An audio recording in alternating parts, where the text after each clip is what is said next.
All right, and we're live.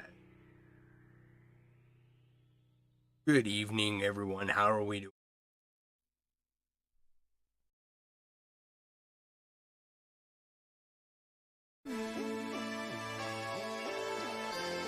Almost there. Almost. I almost had it set up before. All right.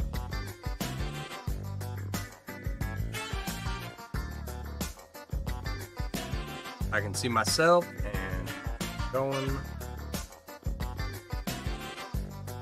Okay. All right. For those of you on the overhead, I've got these beads here in bracelet. I'm gonna make one more like this. The other way I set them was very close together.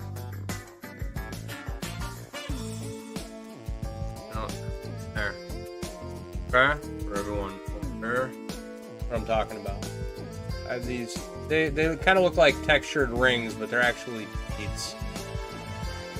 Right. These ones I set them far apart. I like that better. Sorry.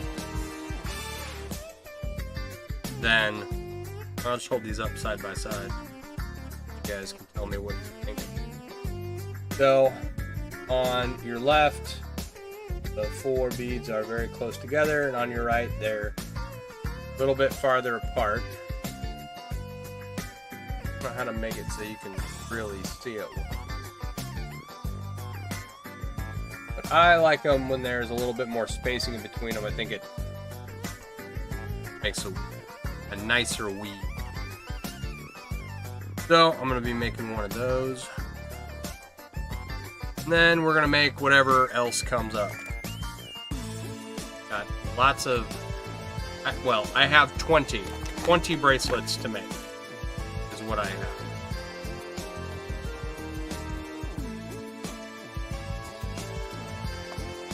So we'll start with this next one and go on from there. Let me get my rings out here. Alright. How's everyone's day? What did you guys do today? What are you up to?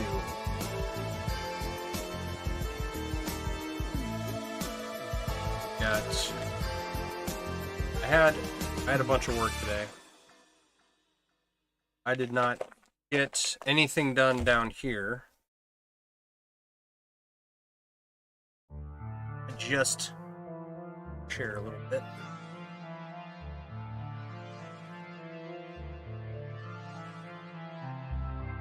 All right. Thank you for those. Whoever's liking the stream, much appreciated. Sending with those power-ups or whatever they're called. All right. So.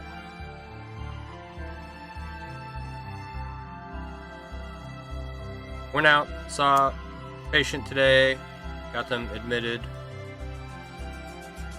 I called the doctor on Monday. The admissions take forever.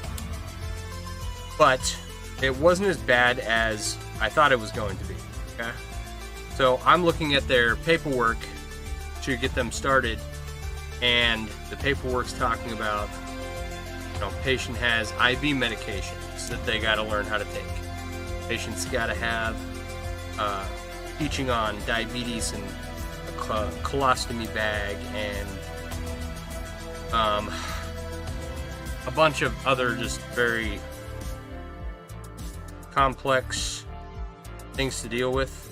And I was like, okay, yeah, this person needs some serious help. So I thought I was walking into a disaster. Well, it turns out on the referral form, artificial intelligence had written all these things down. They had looked at the patient's chart and extracted all of these things from the patient's chart, and almost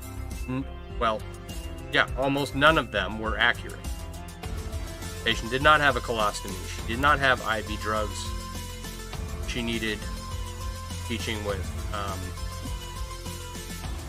She has diabetes, but it's pretty well controlled. So I was calling my boss. I was like, what is going on? What are we doing here? And the patient just needs some help. I got them hooked up, got them the help that they need. They should be good to go now. So I was happy about that. She did have 500 medications though, so that was a bit of a pain. But other than that, it was fine. Got it done. Last night I said I was terrible at admissions because I dilly-dally getting them done, and I did. It took me all day. Stop, take a nap, eat some lunch, take a break, scroll on my phone for an hour. But I finally got it done, got it submitted. Then I watched Ice Age with my kiddo. The third one or something, whenever the woolly mammoth has the baby, whichever one that is. Right? The one with Buck the Weasel. So, watched that with him. We ate dinner. That was now I'm down here, trying to get some work done. All in all, a good day, can't complain. That AI thing's throwing me for a loop. We'll have to figure out why it's saying that these patients need things that it doesn't actually. No. I think we were talking about AI last night. I get that it's going to be implemented everywhere to see if it'll help. So far in my field, in the healthcare field, we're not doing too great. Ow. Wow, that could have been bad. I don't have my Box O Band-Aids down here either. I just punched my hand with my pliers. Fortunately, it's the blunt nose pliers. Right? The chisel nose pliers in my left hand, that would have hurt. Alright. It is a, what do you call it? It's, what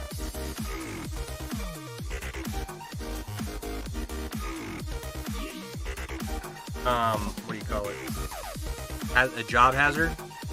It's a risk?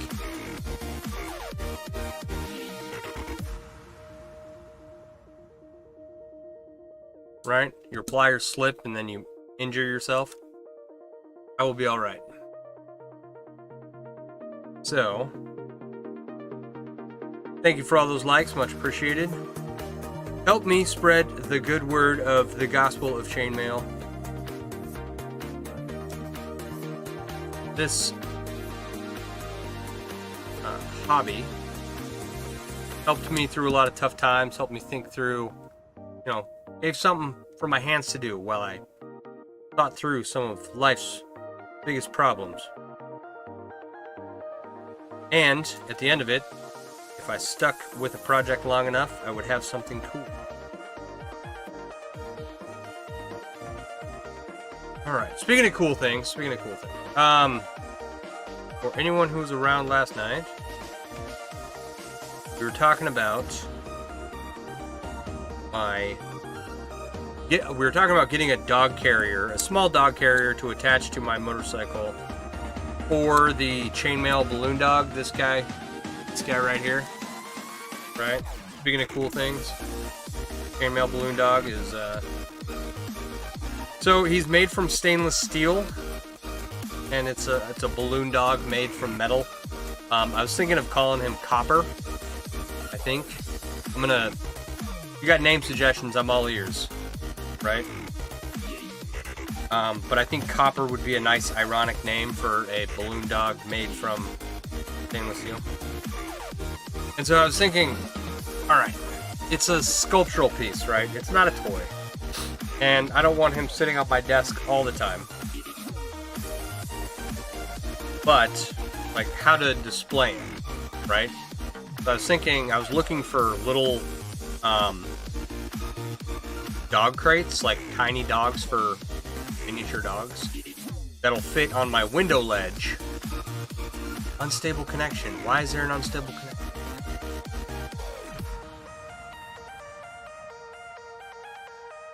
Alright. Hopefully, I don't know, short of, like, Link is a great name. Link would be a great name for a chainmail balloon dog. That's funny. Damaged Donkey, how you doing? Alright, where was I? Oh yeah, okay. So, I need a dog crate that'll fit on my window ledge along with the rest of the art work that I have down here. And then, I was gonna put his name, Link or Copper or whatever I decide on eventually. Put his name on the dog crate, and then get him a little food bowl. Not gonna fill it with dog food, but like put some rings in there or something. And that'll be his display. And I'll occasionally move him around in his display case. What's going on here? Why isn't it working? What happened?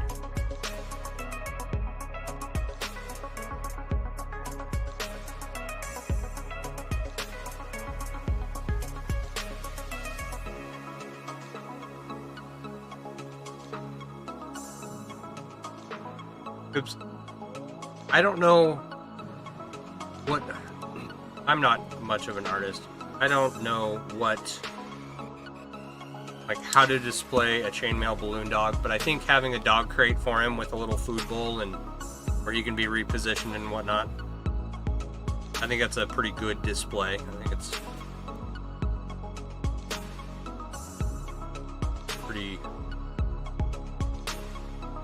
pretty funny. Link the chainmail balloon dog. Oh, and the problem, one of the things though, is that I don't want like your wire crate that's really cheap that you get from Tractor Supply. Okay? I would like a nicer looking crate. They make some nice clear acrylic ones. They make like little dog houses. Everything I've seen so far has been like too big for my window ledge. But, you know, it would work on a different surface. Like, I have a bar down here in my basement. I could get a shelf for it. I could put it on the ground.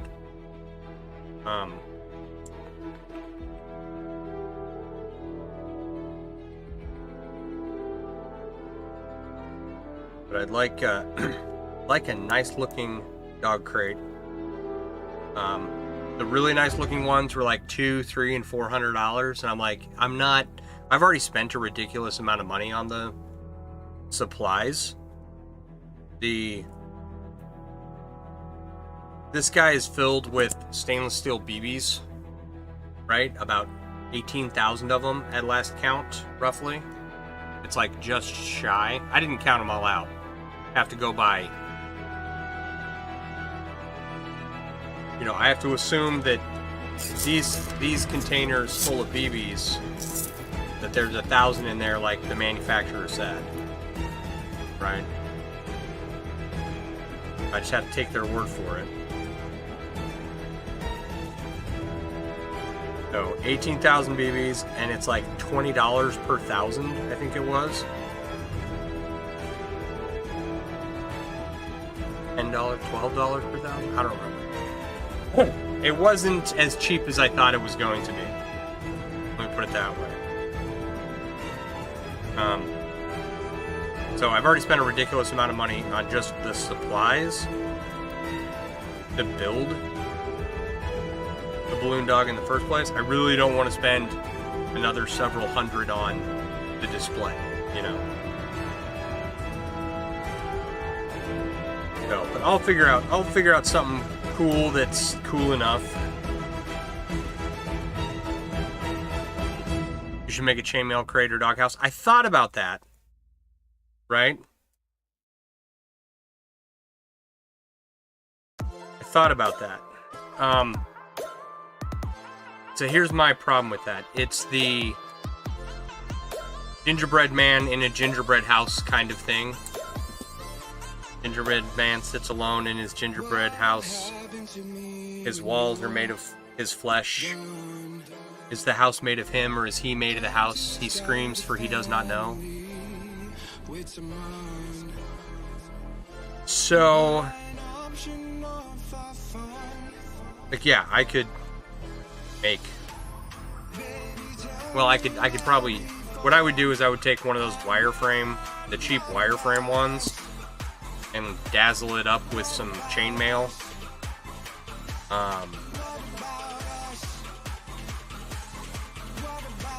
Trying to make a structural working dog crate is probably too much work for not enough reward, you know? Well, most of this is too much work for not enough reward, and I enjoy most of it. And I think I could probably make a dog crate, but I have other projects I want to get to, so that would be really far down the list of things. You know? It's not a terrible idea.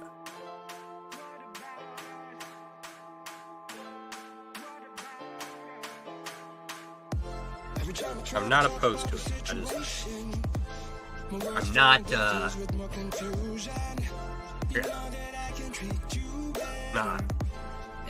It doesn't, it doesn't excite me the way many other projects have. Like, making the balloon dog, that was exciting. I was like, cool, a new project, never done it before, trying something out, right? And the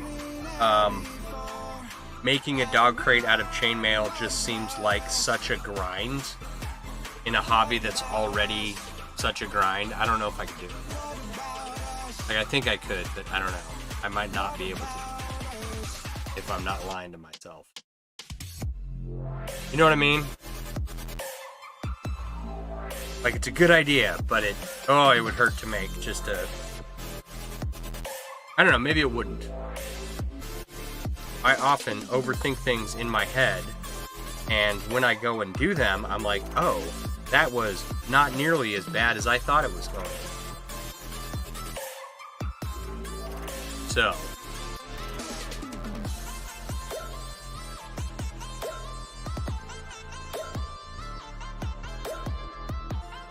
Alright, but that's my idea. Get a dog carrier for the motorcycle. Get a dog crate for his display down here with an ironic name like Copper or Link. I think Link's a really good suggestion. And that's how he'll be displayed. All of my other pieces... Oh, I got like some projects here. Like we made a dog turd the other night. Right? So... This is the photo.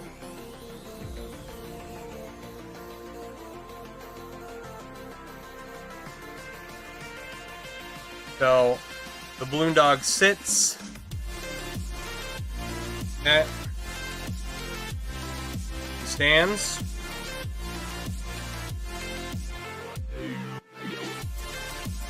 He does stand, I promise. Okay. He bows. He can sploot. And you can kind of like play like so at a curved angle. And now he also poops. So that's this guy. Other stuff I have on hand, like I have a bunch of bracelets I've made over here, readily available.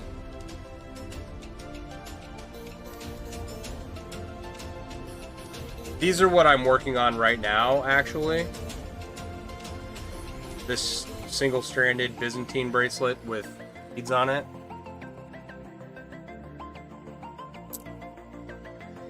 I didn't make this, but I bought this from a friend.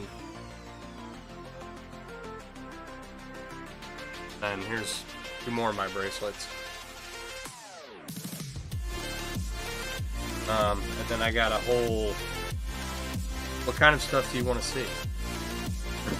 I've got a 30-pound jelly cube. I've got a jelly cube with an astronomical number of rings in it. I've got bottle wraps and all kinds of fun stuff. Bunch of monkey fists, those are cool.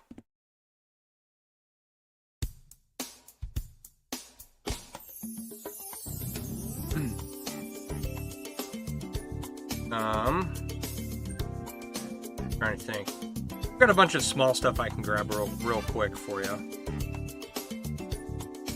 I have to commit the cardinal sin though. I have to walk away from the camera.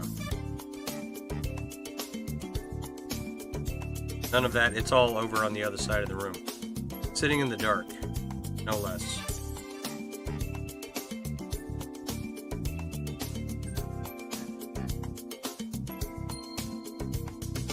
Alright, I want to be really careful so that my pliers don't slip again. Like that.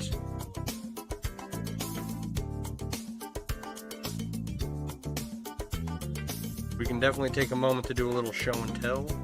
Ah, crap, I screwed up. No, I'm not going to do it that way. That ring is in like Flynn.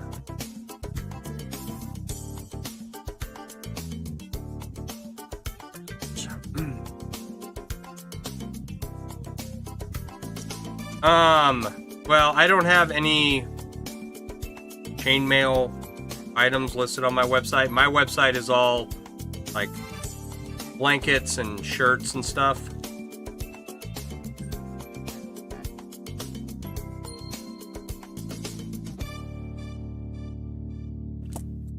I can actually, you know what? I have a bag of stuff for sale, or a bin of stuff for sale.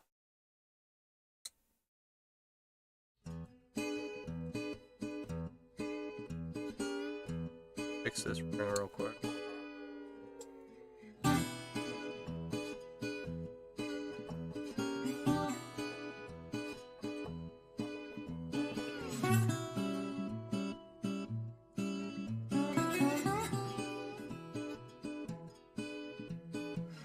Some of the edges of these rings don't quite line up.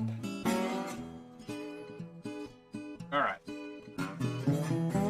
This project, I've had these Christmas ornaments for several years now. I've only ever wrapped one. My goal is to wrap all 12.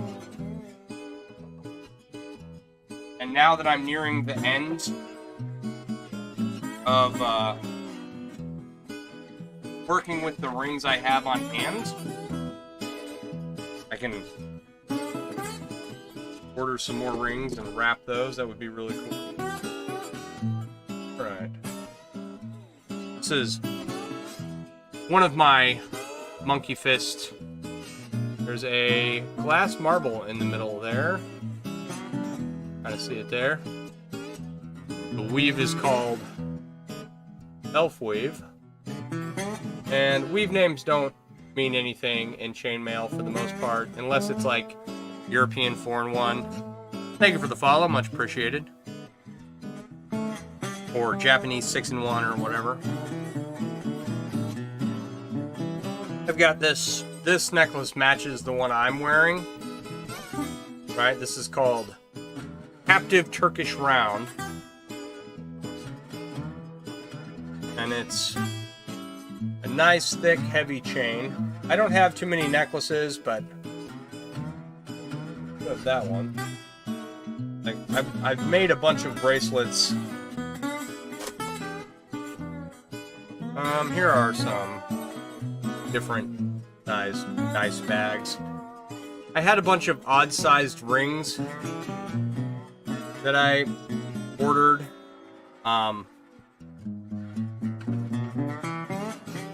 And the I just wanted to use them up, right? So getting those, call it, getting the rings used up and getting stuff made, right, was important than like just get it done and let's move on to the next thing, because these rings are in my way. Oh, 1, 2. How many do I have of them? I got rid of all of them. I know. Oh, those are the really small ones. Alright, I want to say I have a bunch of bracelets without beads in them.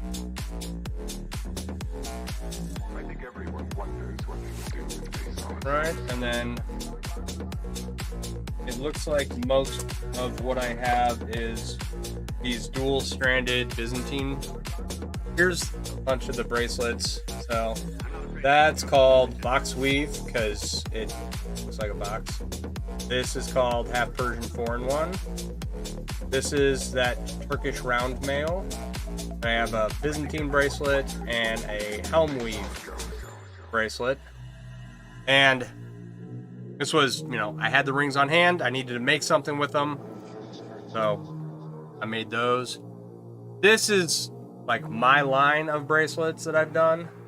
These double-stranded bracelets with cool bindings on them, cool beads, right? Like here's some Mjolnirs.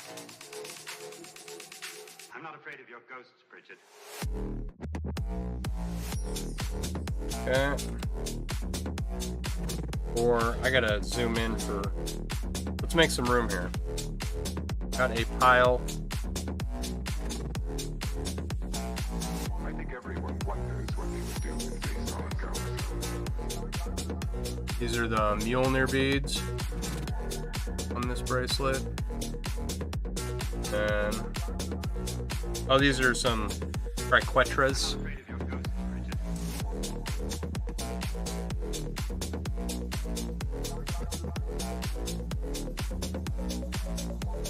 Thank you for the rose, much appreciated. I think everyone wonders what they So the dual. Oh, and here's a Valmet. These bracelets here, the dual strand Byzantine bracelets are 150.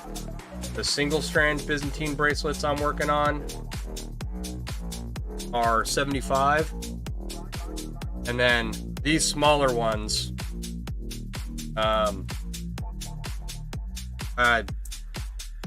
don't know. I didn't think I'd get this far. Probably, I don't have any.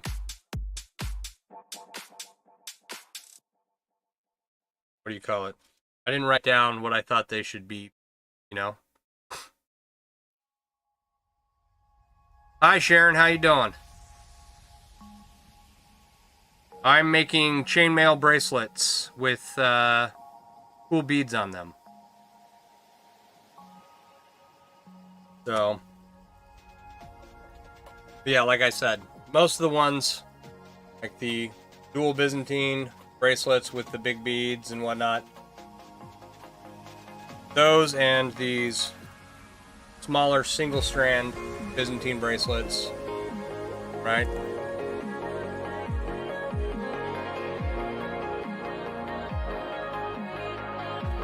Are 150 and 75, and the others you can just make an offer.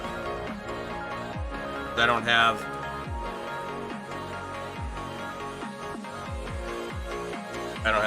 anything priced out. Like I'd probably go 125 on this one just because there's only one bead on there, and this is cool because you can have the surface engraved. So if you want to tell someone that you love them, or put their name on them, or put "Do Not Resuscitate," I don't know. You've recently made 307 pairs of earrings. Awesome. I've spent my time making earrings before. Here's a skull with some wings on it.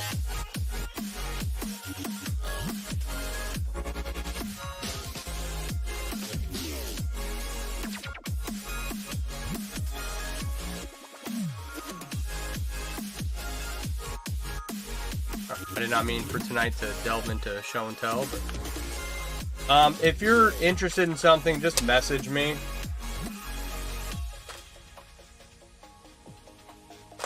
Right, I'll gladly. I used to do like all my picture exchange over off on Instagram, but my Instagram got taken down because I didn't have two-factor authentication on there. And now it's my username _2 is the Instagram. So if you want to message me over there about something, feel free to. That's the stuff I have for sale. For all of my art projects, I would have to get up and go grab some, which I will if you want me to. Yes, sir, you love making earrings? Right on. What kind of earrings do you make, Sharon?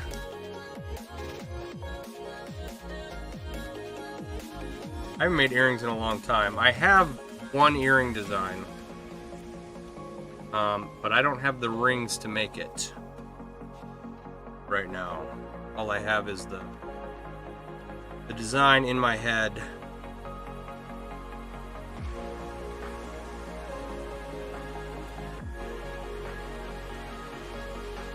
A lot of other people have made some really cool chainmail earring designs. And the okay. how to phrase this. I'm not bad at making chainmail. I'm okay. I've made some cool stuff, for sure. But there are people who are much more talented than I am, doing things I could never do, right? Does that make sense? It's not that I'm not talented, and I don't want to talk bad about myself necessarily. It's that there are other chainmail artists out there who are just on another level. So I don't mind talking good things about them and acknowledging that they are better at making pendants or earrings or necklaces than me, right? And there's a reason I don't do those things. I don't make a lot of jewelry. I don't make a lot of stuff for sale. All kind, but you don't do brick stitching. You tried brick stitching? I can't do it. I don't know what brick stitching is. Let's see here. Can we Google it? Is that safe for work? I can Google brick stitching. What is brick stitching?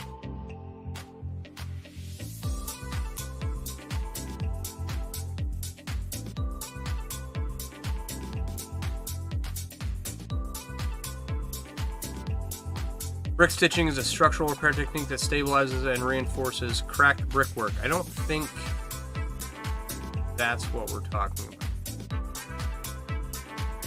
How did you spell it? Yeah, no, that's how I spell it.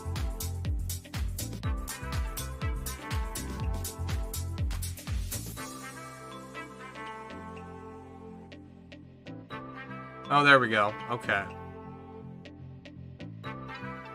So, brick stitching is a bead technique? Is that what I'm to understand?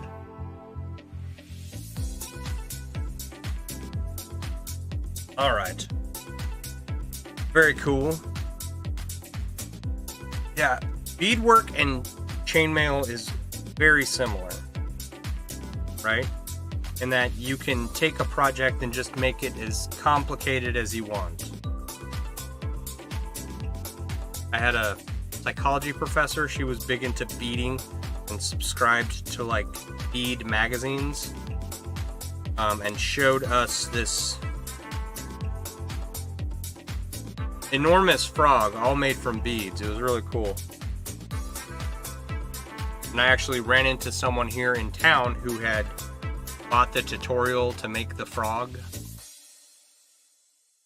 So I got to see the frog in person a decade later. That was kind of cool.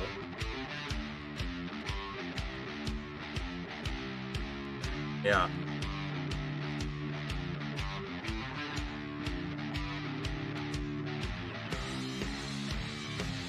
So I know a lot of people that combine. So there's kind of this natural inclination for people who make chainmail to get into leatherwork, right? But, and this might surprise you, there are a lot of women in the chainmail community, the broader chainmail community. I think it's like 60% women in the largest chainmail group that I'm aware of.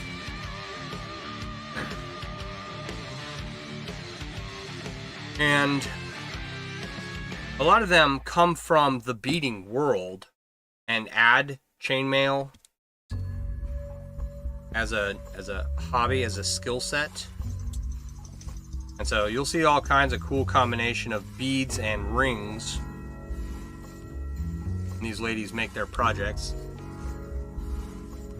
It's like, I made hemp necklaces in high school and used beads then, but that was all of my entire exposure to the beading world. That was fun. Actually got a big roll of hemp up there to make necklaces with or whatever. I don't remember what I bought. Oh, I bought it. Someone had asked me to make a sling, a chainmail sling. Like just the pouch. I thought about it and I was like, I have no idea how I do that, but I tried it out. And it was cool. Kind of. It was cool looking. It didn't function very well. And that was when my Instagram got taken over by someone else, and I lost contact with that individual. You used to make necklace sets. You don't do that anymore?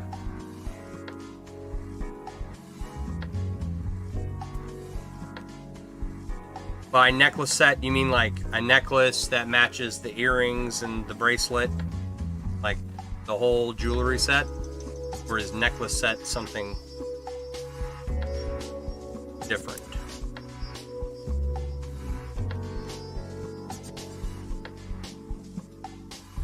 So,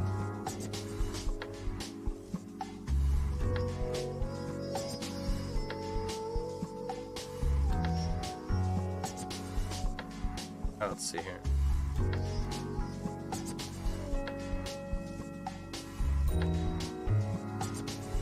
Come on.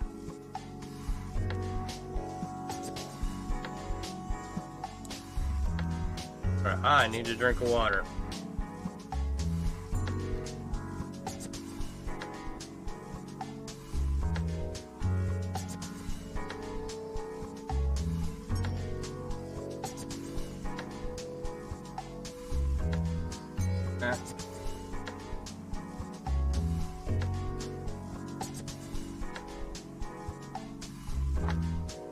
Alright.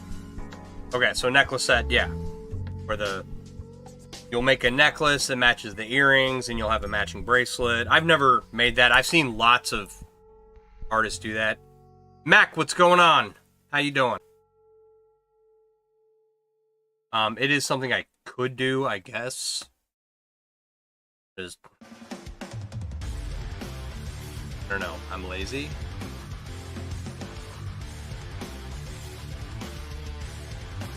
I'm doing good. How are you? How was your Saturday?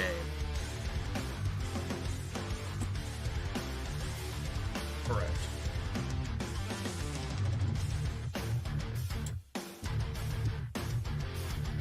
I've wanted to... Okay, so when you're in a community, you can't help but be influenced by other artists in that community, right? Because they're sharing their work with you, and you're looking at their project and going, I like this, I like this, I like this, I don't like that, you know, I would do it this way, blah, blah, blah. And you can't help yourself when you do that. It's the natural part of being in a community. Part of living amongst people. Where was I going with this? I was going somewhere.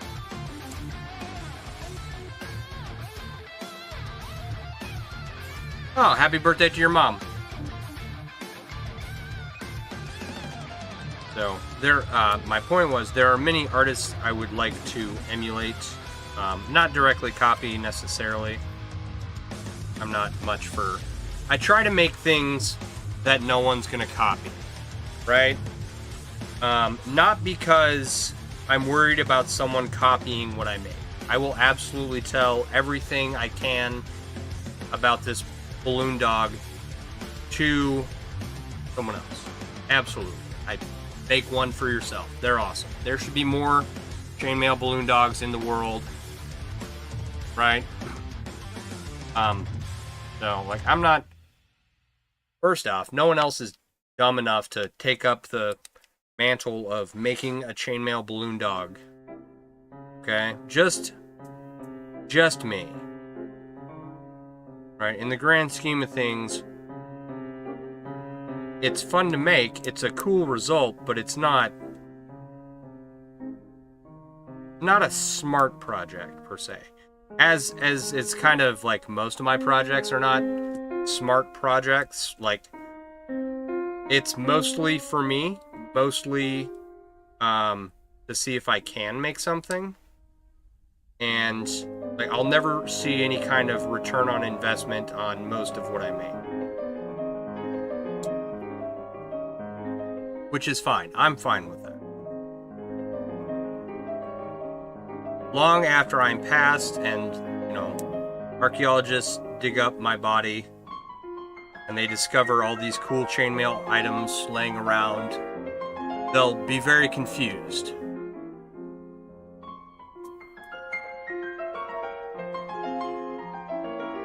All right.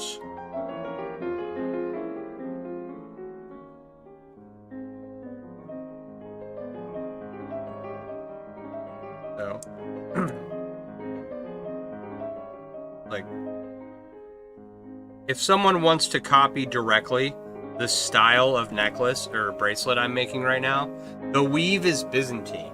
I'll tell them exactly where I got the beads from, and they can make it. And they can get themselves a little sparkle welder and weld the clasp on and everything. And, like, I don't care. I just like to make these. I think it's different than everyone else's. And this is what I offer for sale to fund my hobby and to do cool stuff with. How'd you come up with making a chainmail dog? Where'd you get the pattern? So the pattern was a crochet pattern. They had like this chain of crochet of yarn balls, right? That they had made.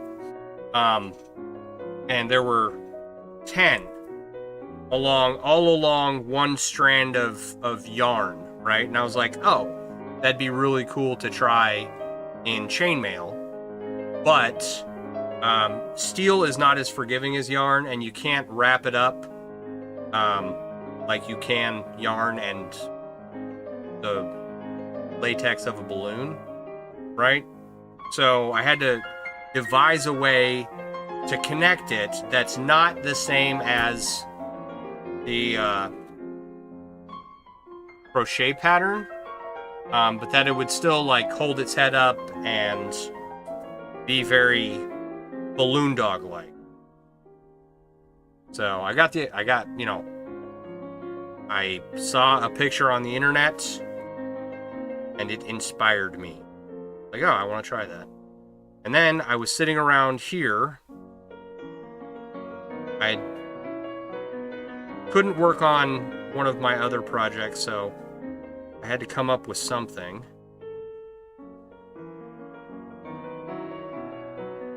I was like, I had all these spare rings lying around, so I decided to start working on the chainmail balloon dog.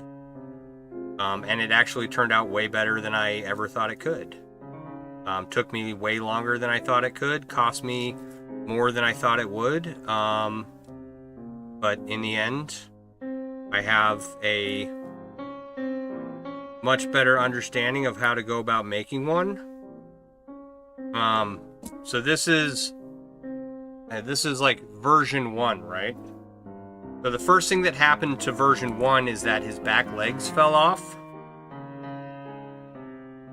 And so I had to weld a bunch of rings in here to make it stronger so that it wouldn't tear itself apart. Because it weighs almost 7 pounds. And they're stainless steel rings, but they're still subject to the laws of physics. So I had to weld as much as I could without, taking the whole thing apart ring by ring and reassembling it. And so this is pattern 1. Right? I like the way it looks. I like the way it came out. It functions, it does 90% of what I want it to do. It stands, it sits, it bows, it poops. Got a little chainmail dog poop as of last night. Right? So I'm very happy with it. The next one I want to do, same idea. I'll make the pouches and fill them with stainless steel ball bearings. But I gotta save some money for this project because I'm looking at the cost of rare earth magnets that are like 1.5 inch in diameter. And they're like $125 a piece. And I would need 2, 3, 4, 5, 6, 7, 8, 9, 10. At least 10 of them. Right? So that's going to be a spendy project. And each, it'll be cool because each pouch right? So each pouch would be held together by magnets, so you could move it around and have it do different things, and not even leave it in the shape of a dog, right?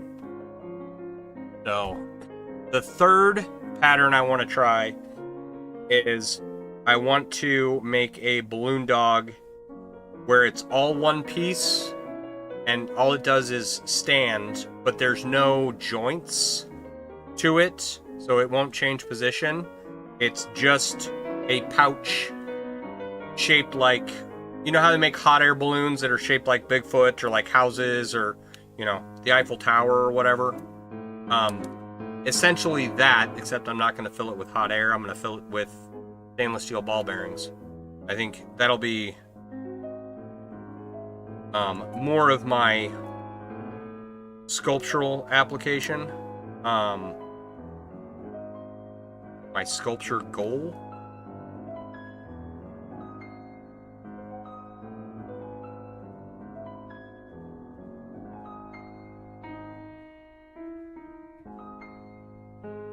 All right, and making it one pattern, making the pattern to just be a pouch that's filled with media, right? One, that's a tutorial I can sell. Like, I could draw up that tutorial. That'd be cool if I get my lazy butt, into gear, and I'm not lazy. I'm just busy. And I don't know how to write tutorials. So it scares me. That's actually the problem. So I would like to write a tutorial for, how to make that shape. But also a pouch shaped like a balloon dog, right? That is not subject to being manipulated and doesn't move around or anything. You can use things like anodized aluminum for that. Anodized aluminum comes in a multitude of colors, and you don't have to fill it with stainless steel ball bearings. You can fill it with, like glow-in-the-dark BBs or something, or, some kind of media, right?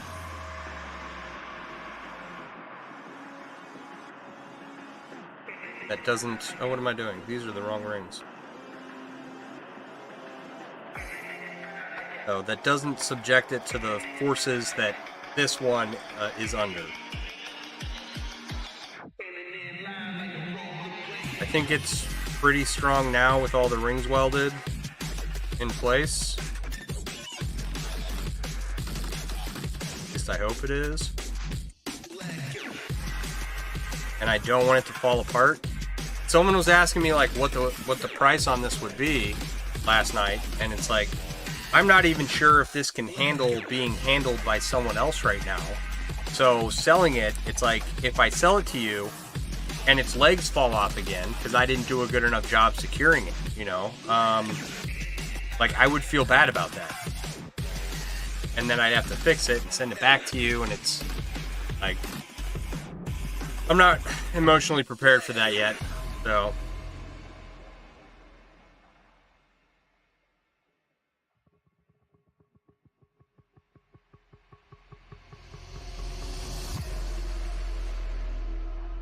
We'll get there. Make a couple different variations of the balloon dog, and the entire house, top to bottom, car, the owners downtown. it'll be fine. One day. Alright, these are all in, all four of these beads. Now we need just to make it that as long as we gotta make it. One more action.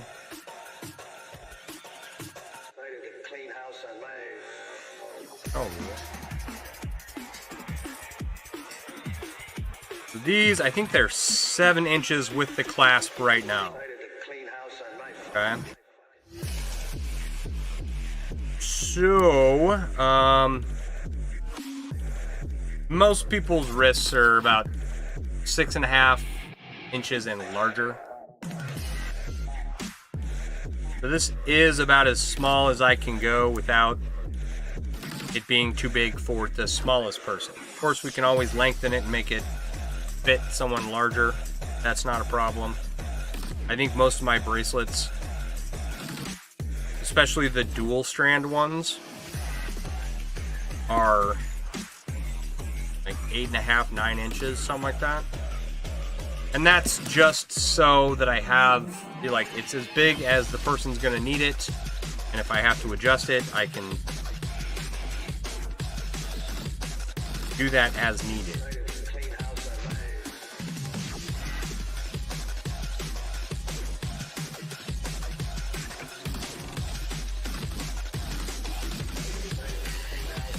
I think I have some more of these beads that I like to incorporate directly into the chain. Now, I'll show you what I mean in just a second. Let me put this last ring in here.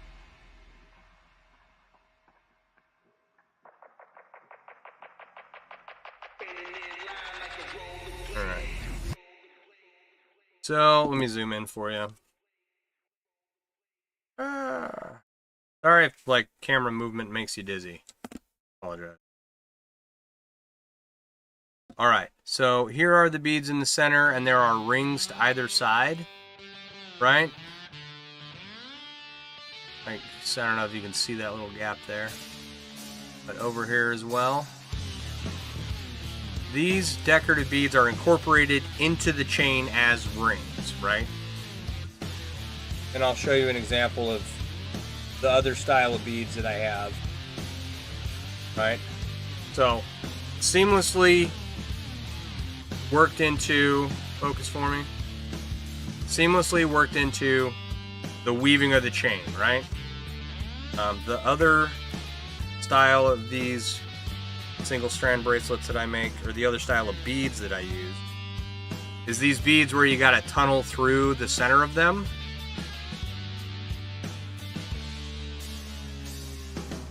Okay. Like my triquetra bracelet here, the chain goes down the middle of the bead, right? So I think there's one more set of beads that I have. Yeah, in fact, they're right here.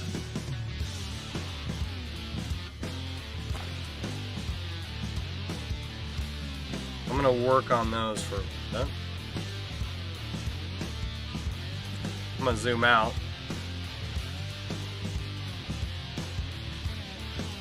Sorry if I'm making anyone nauseous. Okay, and these ones are very similar to the ones that I just used. Let's see if I can get a good... Okay, but there's like twice as many bumps on here as there are on the ones I just used. And zoom's getting a workout. Okay, so see all the bumps on there? And compared to this one, this is smaller. It's like a smaller version of this. So we're gonna incorporate that into a bracelet. Then we'll move on to some of the other stuff I have.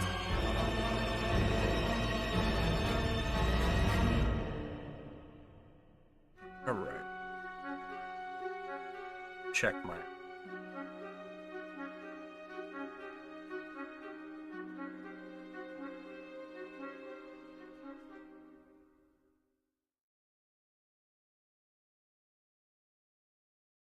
That's it. Alright. So, similar concept as before. We're going to try and incorporate these directly into the bracelet. And it should work out just fine. Yeah, that'll work. Come here, ring. So then at the end of this, I'll have a bunch more bracelets for sale. And eventually I'll get to the necklaces I have planned.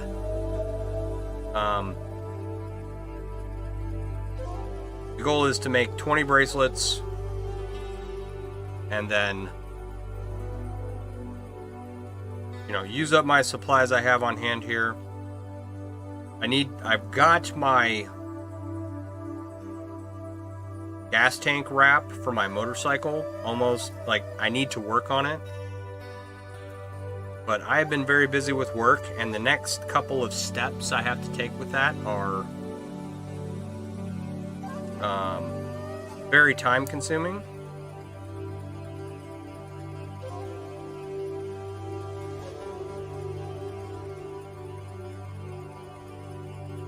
So I want to be very careful with those.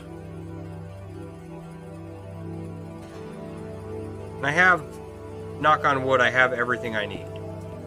I might have to order some. The gas tank wrap is all blackened stainless steel. It's all blackened rings from the Ring Lord from several years ago.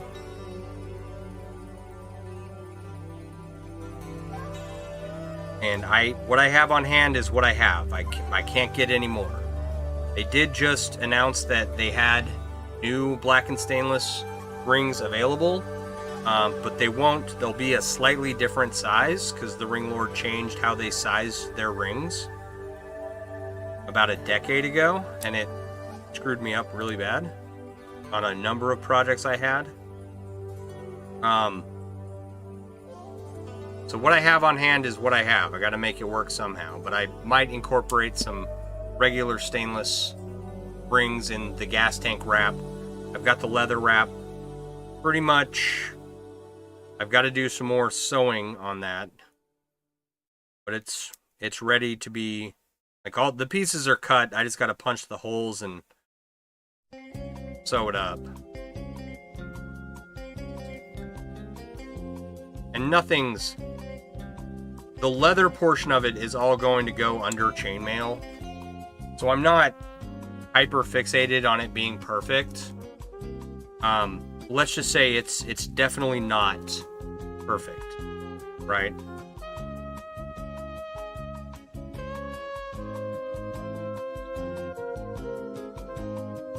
But I'm not worried about it. I'm gonna continue working on it best I can, and what it looks like when it's done is all gonna get covered up in chainmail anyway, so what does it matter, right? I need to work on that project. What else I need to go on a motorcycle ride tomorrow. Like, I'm determined to get several more hours of riding in this season just because I spent so much money on bike repairs this year.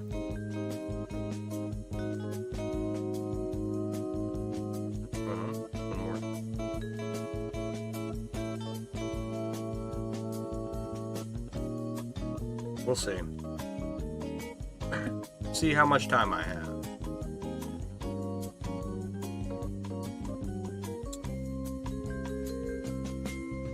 It'll all eventually get done anyway. It's more important to go ride right now while the weather is nice than it is for me to work on projects in my free time. Does that make sense? I might have to up this ring.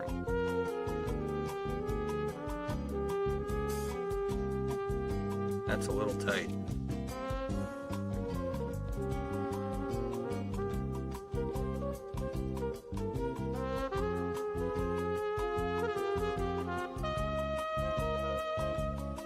Then, you know, school started back up. My kid hasn't picked up any sports yet. Oh, the puzzle piece of death is popping up. Been at this for an hour already tonight. Doesn't seem like it.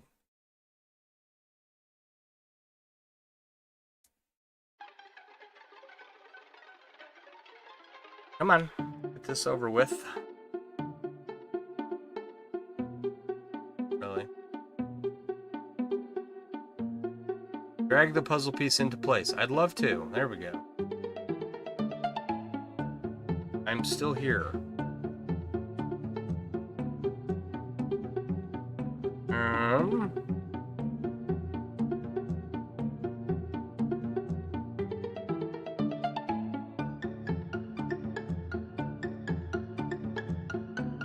There. That fits much better.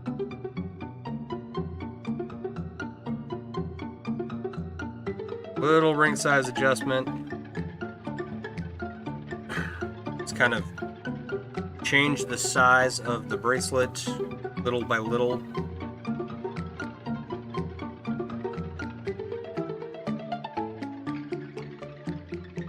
Should work pretty good.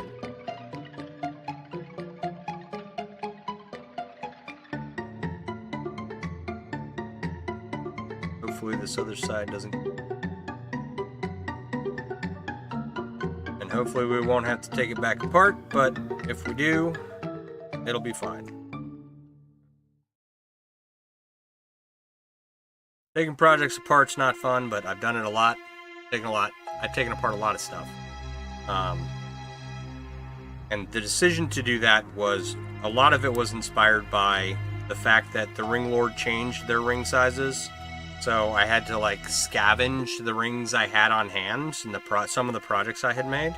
And some of them, many of them needed to be redone, right? Like my first attempt at guitar straps was atrocious. This last attempt, it's amazing. I love it. My first attempts were garbage, and they needed to be taken apart. I'm fine with that. But like the black and stainless rings for the gas tank cover that I'm planning on using, it was a shirt before I took it apart and made it into many different things. So I was not happy about that. I did want a black and stainless steel shirt. But it's fine. I can always make another one. Okay. Seems to be working pretty well. Not tight or anything. It looks good.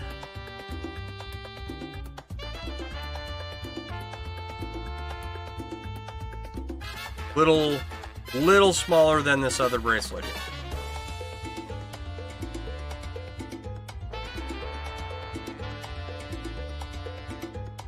And if you're like, if these types of things matter to you, this bracelet that I'm working on right here is, it should only use 3 ring sizes. Whereas these beads I was working with required 4 ring sizes.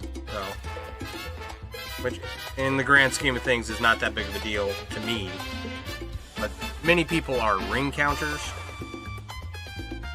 They know exactly how many ring is in each project and what it costs them and whatnot. I don't do that.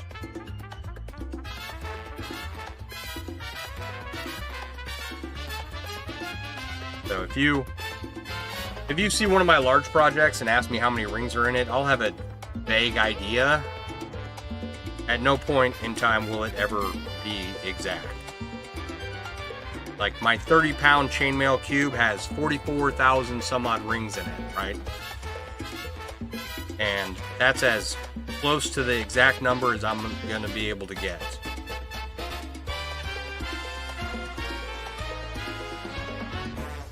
Especially at this point now that it's done. Not going to try and go through and count all those rings. For a small bracelet like this, yeah, okay. If I need to break down the cost of something, I'll count them out. But there are people who are very anal retentive, and they know exactly how much each ring costs, and they're much more business oriented than I am, and they're much more successful than I am. So maybe I should be counting rings. I don't know.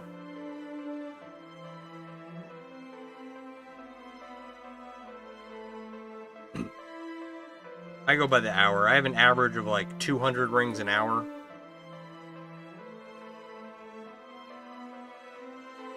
For European foreign one.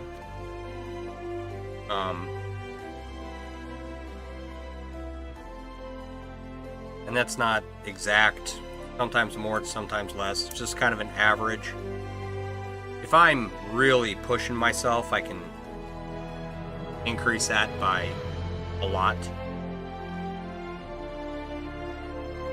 But the longer you sit and try to grind out a project, the harder it is on your body. Just period. And the faster you're trying to go, the harder it is on your body. So this is the pace that I weave at, and I'm not trying to speed weave or make records or anything. You know what I mean? Like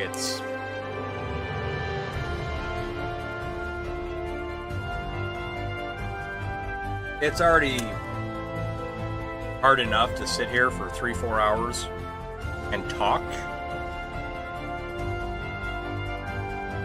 You know, much less also try to speed weave at the same time. But if I'm just sitting here listening to a podcast or whatever, or music or whatnot, I can get going pretty good. And I'm not distracted, and I've got, you know, all my cups of coffee in me. I can get a significant portion of work done in a small amount of time.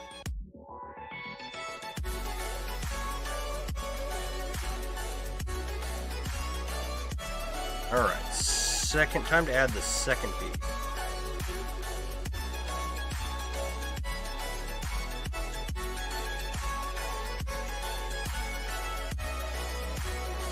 What time is it? 9:42. That first one take about 45 minutes to finish that.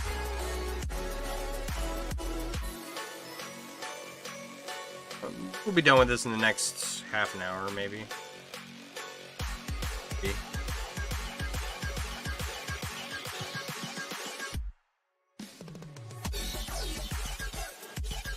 Oh, I completely forgot the other two rings here. Way to go.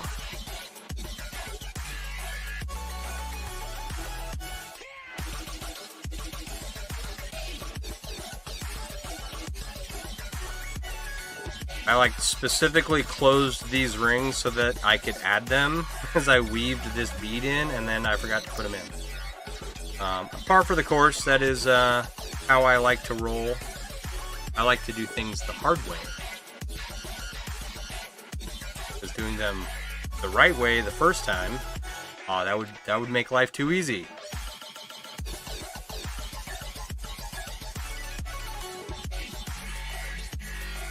Alright, second bead is in. Wonder if I should just... There. 1, 2, 3, 4. Could just make a bracelet that every other connection is a bead. That'd be kind of cool.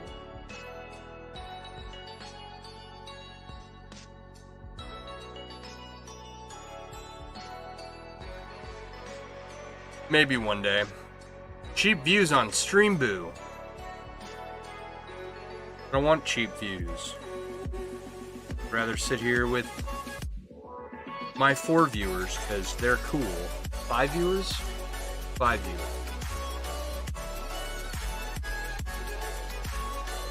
They're cooler than cheap viewers.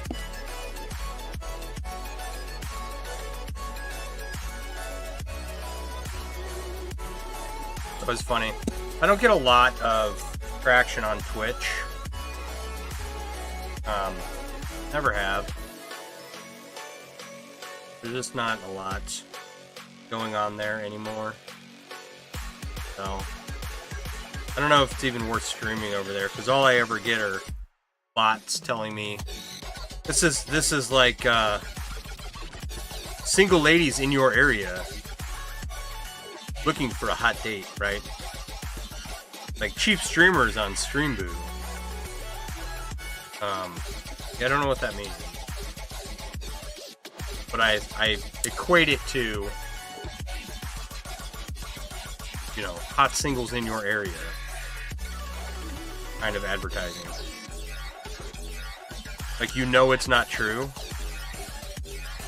80 degrees here, not cool, but about to fire up the welder and make some Handy cane cord. All hanging out. Right on, right on. What's going on, John? How you doing?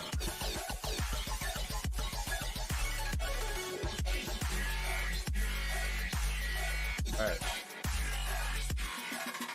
Yeah, see, my 5 viewers are way cool.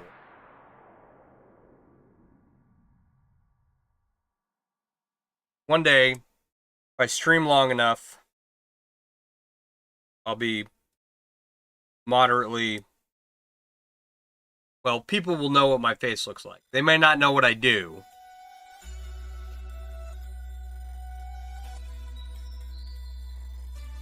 But they'll be like, yeah, there goes that Sean guy. He's always streaming. I know what his face looks like.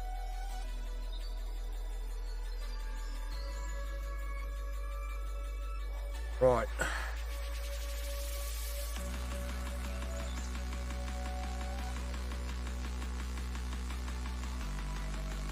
Now...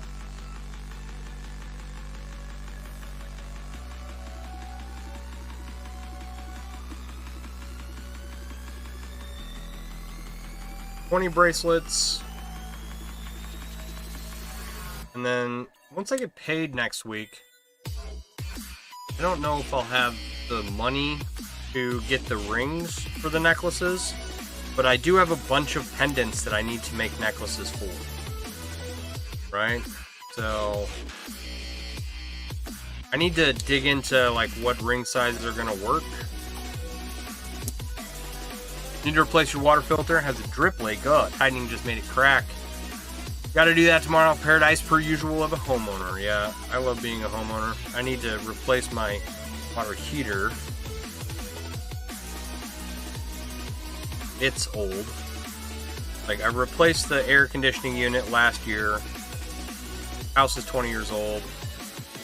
Probably getting time to replace the water heater. I never, like, I've known that you're supposed to do maintenance on them. I've never done it. So it's probably filled to the brim with crap.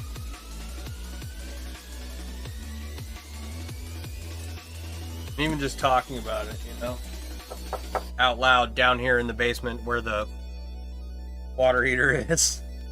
I should just be quiet now. Or I have another multi-$1,000 house repair in my hand.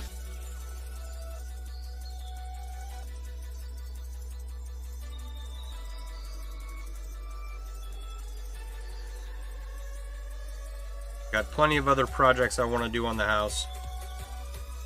Trying to figure out... Okay, so I've got this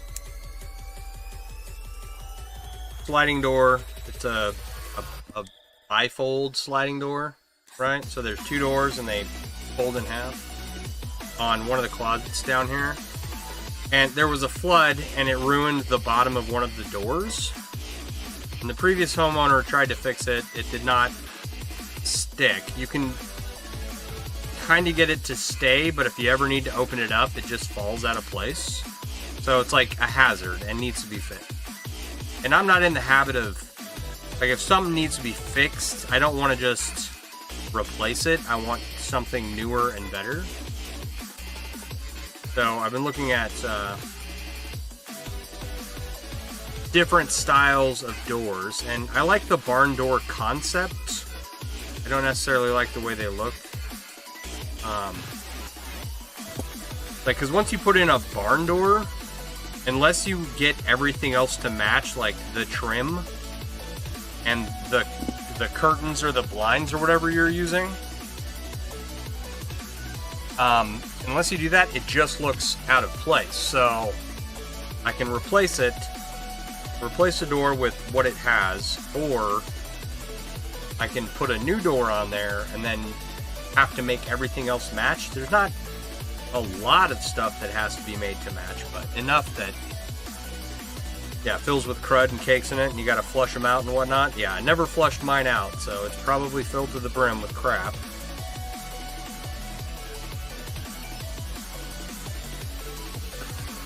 So, I don't know. I don't know what I'm gonna do. I would like to actually have that section completely walled in, and move the furnace and the water heater over to that side of the house and open up the middle of the basement, because it would be a more efficient use of the space down here in the basement. The water heater and furnace are directly in the middle of the house, and the room that houses them just takes up all the space in the basement. So I've got a bunch of open space on one side, a hallway, and then a bunch of open space on another. And it's kind of like, all right, I don't know what's going on here. So, not the way I would have decided to do things. It's not terrible. I have a nice house. It's fine. Not the end of the world. I would have just done it differently. No, we'll see. Maybe one day. Maybe that's what I should just let things deteriorate. Man, these rings are not round.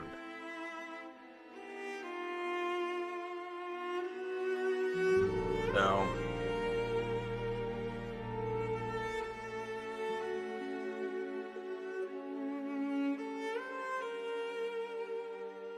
alright, sounds like your basement. The heater and water tank's in the middle. Wife shop's on one side, yours is on the opposite.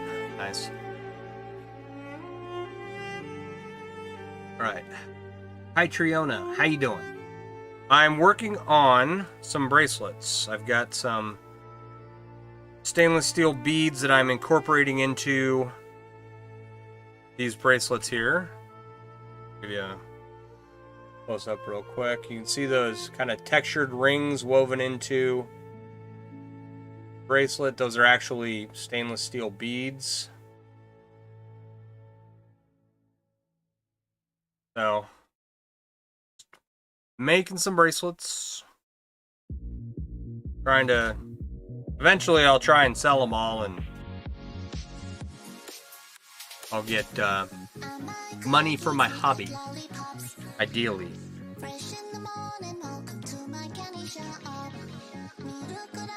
Alright, I don't know what this song is, but we can skip it. Bubble Tea. And Pretzel Rock's got the weirdest music.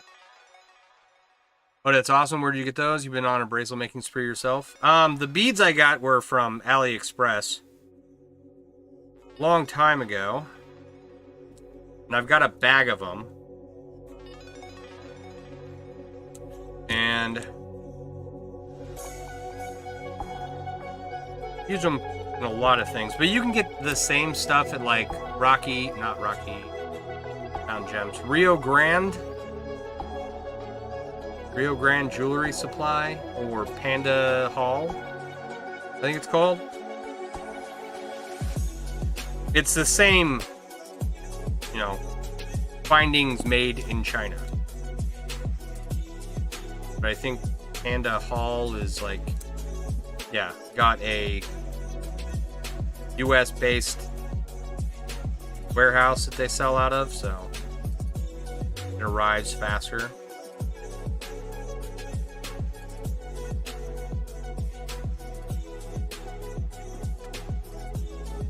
The stainless beads, magnetic stainless, they should be 316L, I think is the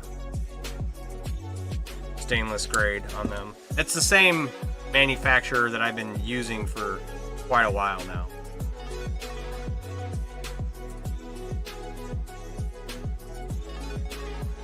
Are they magnetic? I don't think so. I've never had a problem with them being magnetic. I have a magnet.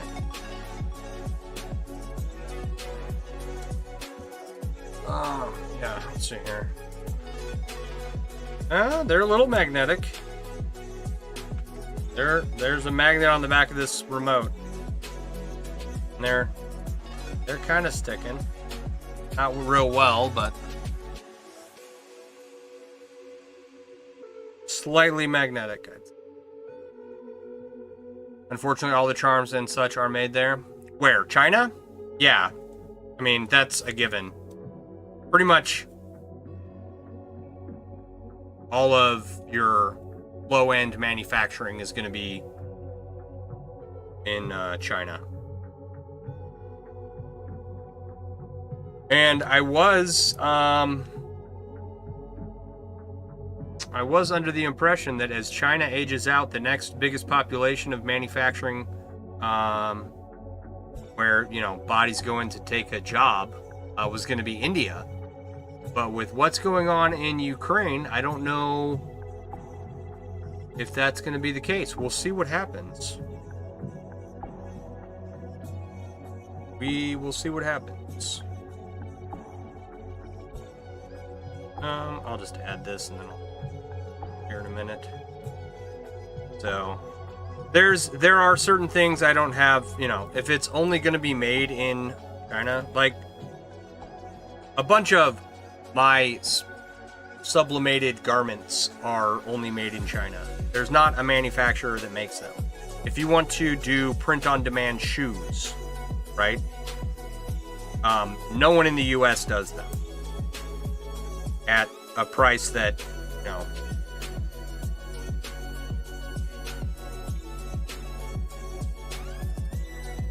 I don't want to say reasonable, but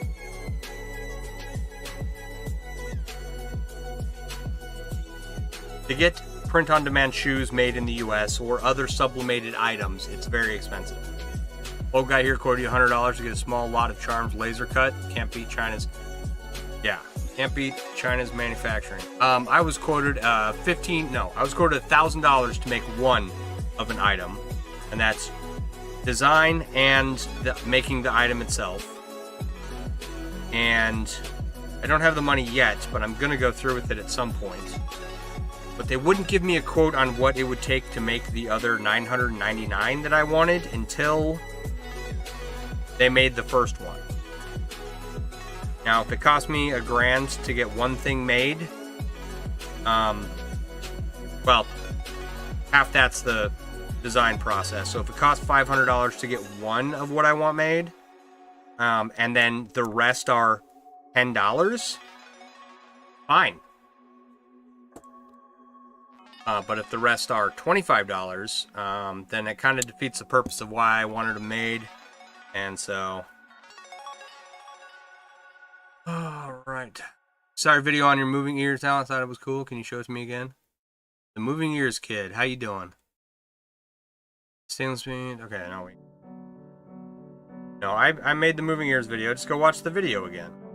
I can move one ear at a time. It's a talent. I can't raise both eyebrows. Like, one at a time. I can raise my right eyebrow to here. But that's it. I can't raise the left one at all. Alright.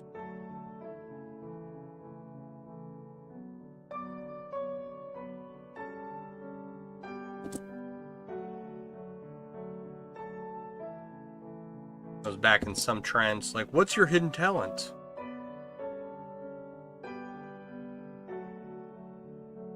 Can open and close tens of thousands of rings over and over and over again until I make something cool. What did I do here?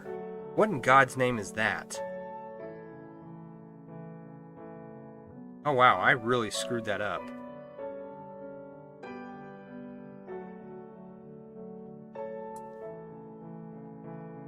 Jeez Louise. Okay. Alright, we'll get this straightened out here in just a second.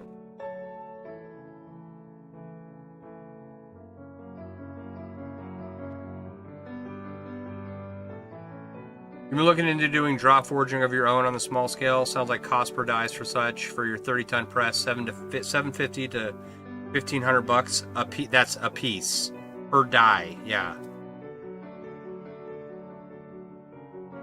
Europe. The item I wanted made was not related to chainmail at all, or charms, or jewelry. It was an idea I had. And it wasn't even my idea. I stole it from someone else shamelessly.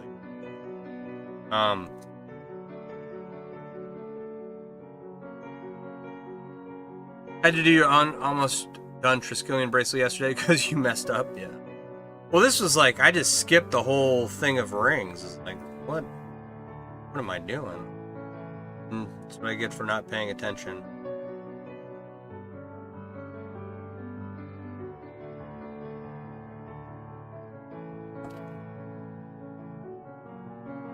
For a punch for doing scales, the same price range? Yeah.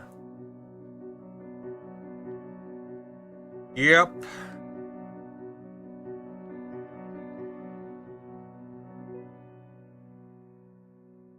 It's one of those things where it's like, alright, that's all fixed. I don't want to get involved. That's all fixed, except I screwed up the end. Way to go.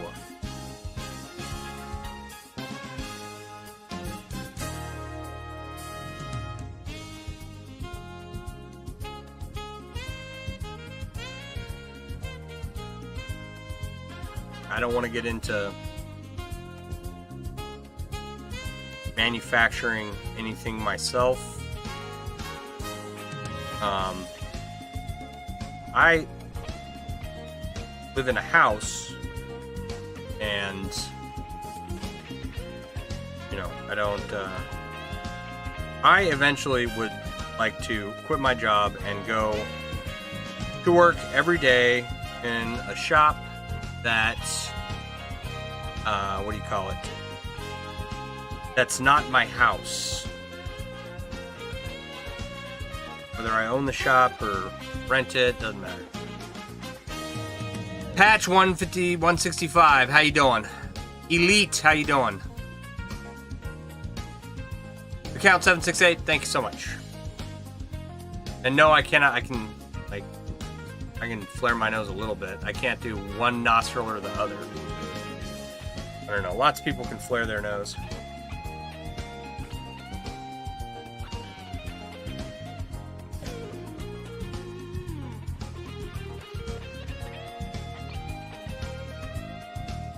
Get a drink from my water bottle. Alright. Now that I've corrected that mistake, I think it's safe to continue. So, where was I? What was I talking about? Oh, a shop, yeah. So, eventually some of the artwork that I want to do is going to require a press, it's going to require a forge, it's going to require more machinery than what I can comfortably fit in my shed, and I can build up a shed in my backyard if I could do it.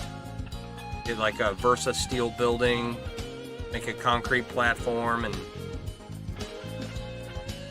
I don't know, store all my tools in there and whatnot. I think the most you want to do now is make your own rings and get into laser cutting and anodizing. Yeah, I've got an anodizer in mind. I'm gonna pick it up as soon as I got the money available. That'll be eventually. It's on my list of things that I want to add to my ability here at the house, because it's fairly simple. You can do it in your home. Not too big of a problem. Laser cutting would be cool. I'd like to add a water jet to my list of tools to make desktop water jets. That'd be fun. They make 3D printers with lasers. That would be fun. Just, incorporate as much as I can here at the house. But there's a bunch of stuff that I want to make that is,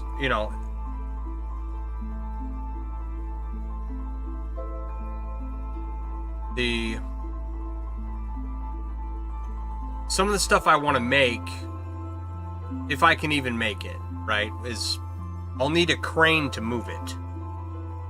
So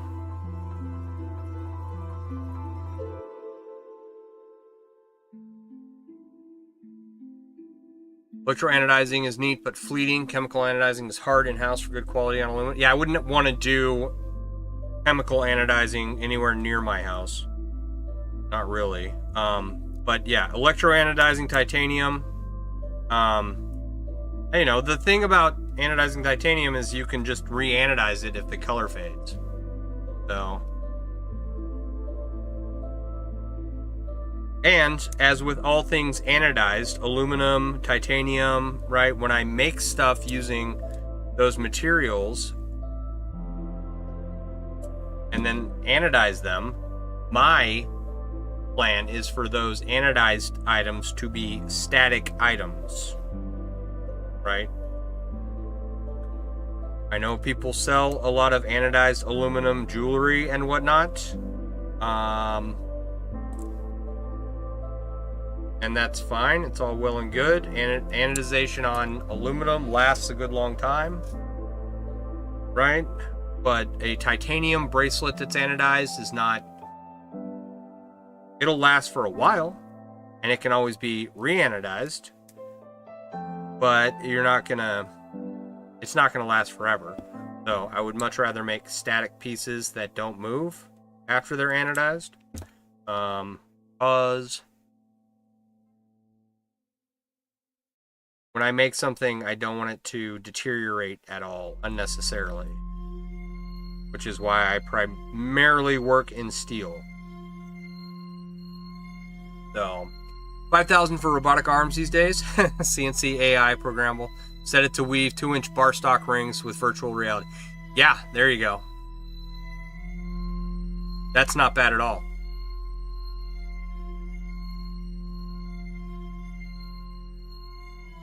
So, get a robot to weave insanely large rings.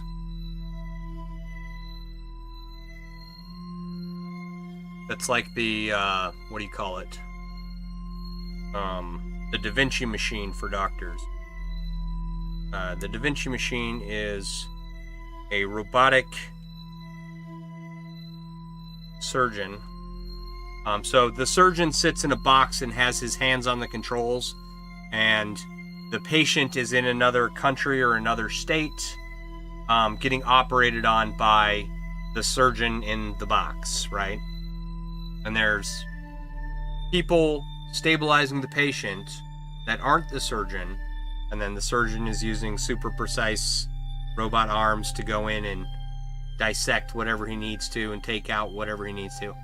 Meanwhile, if you get some robotic arms, some hydraulic robotic arms, you could use it to weave, 2-inch bar stock. That would be an excellent use of my money.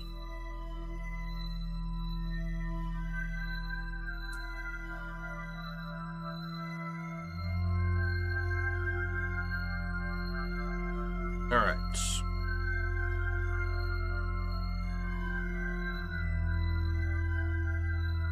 But that would be one of the things that I can't have in the house. And so I would need a shop to work out of, and have to go from there.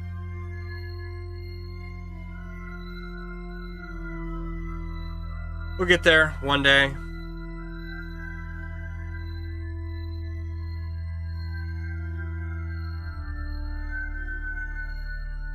Like the wireframe cube sculpture that I just did. I would like to make that out of really big rings one day. It would be impossibly hard to do without the assistance of robotics or anything. Or a crane. So, not what I wanted to do. Why did I do that? Keep screwing up this part where I changed the ring sizes. Okay, try that again. Shops are nice so they fill with too many machines. Yeah. Isn't that the goal? Fill it with machines and then you go to the next machine? Or go to the next shop, rather?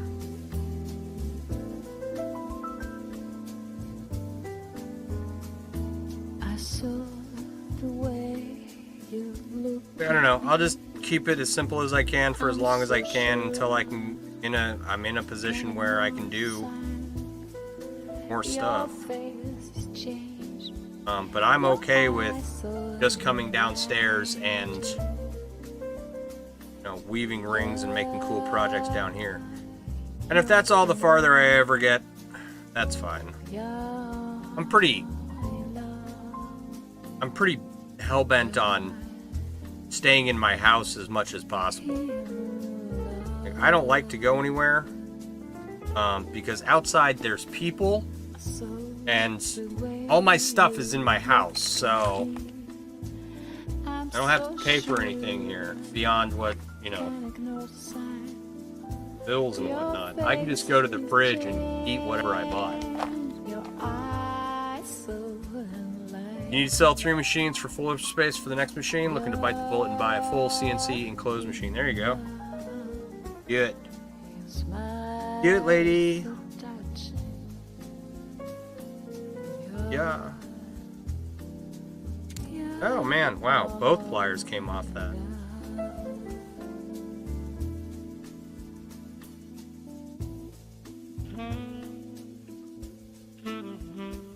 Yep, one day, or not, and I'll just be down here in my basement working on. But selling really large chainmail art installations to like cities and stuff, or museums out in front. Like, okay, there is a boulevard along the harbor here in where I live, and it's got artwork out there that people made, and it's like abstract metal art that sits outside all day. I'm like, I could make something way cooler if I had the supplies and the tools. Your face is so changed. Your eyes so enlightened. Smile at me. You're touching. Your love. Got all 4 beads in this one. Like them. I like it a lot. You're in love.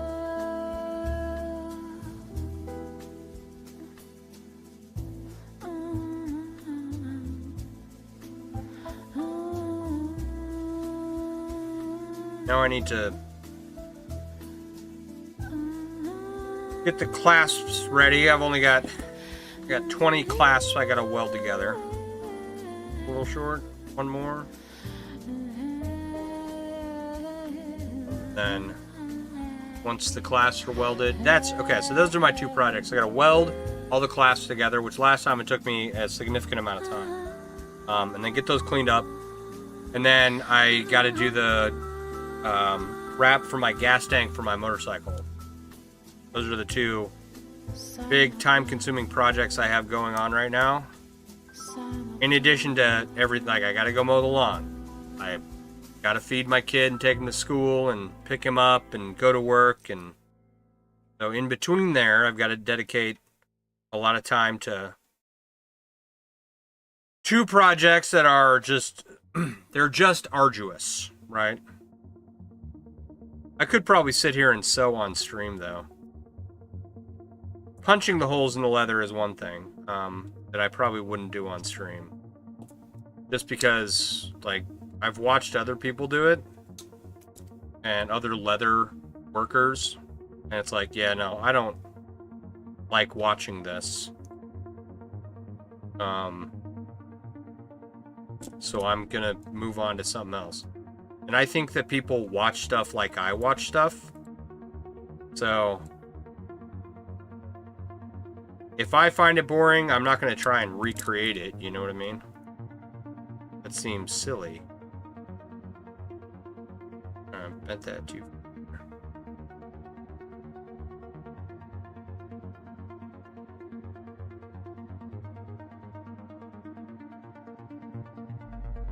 Perfect.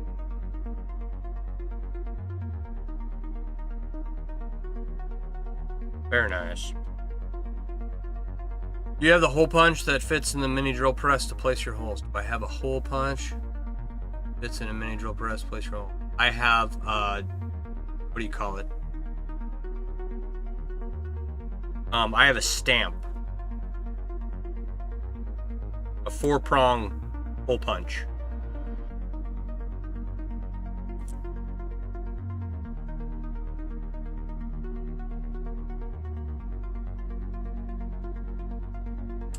So I've got a hand press.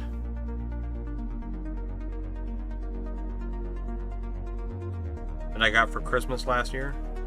And that helped me do the guitar straps. It was a lifesaver for punching holes. But for holes that need to be sewn. I guess, I mean, I could use the 4-prong thing, but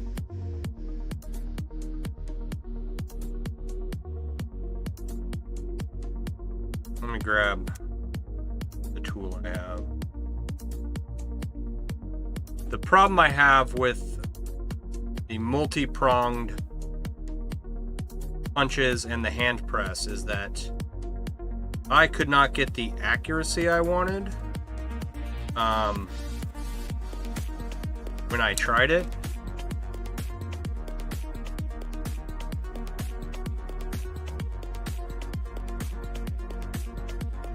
So I've got this thing, which, I mean, it works for a lot of stuff, right? Whoa, hit my light. Hit my light again. So it worked for a lot of stuff. When I tried to do the, where's my punch in?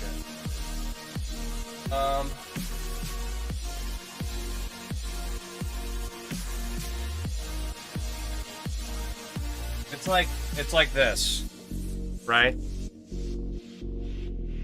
When I try to use these in here on the motorcycle gas tank wrap that I'm making, it did not want to be accurate. It was a pain just because of the bulkiness and odd angles of the leather.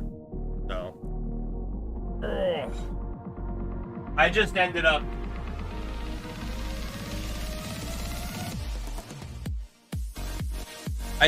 up punching everything by hand.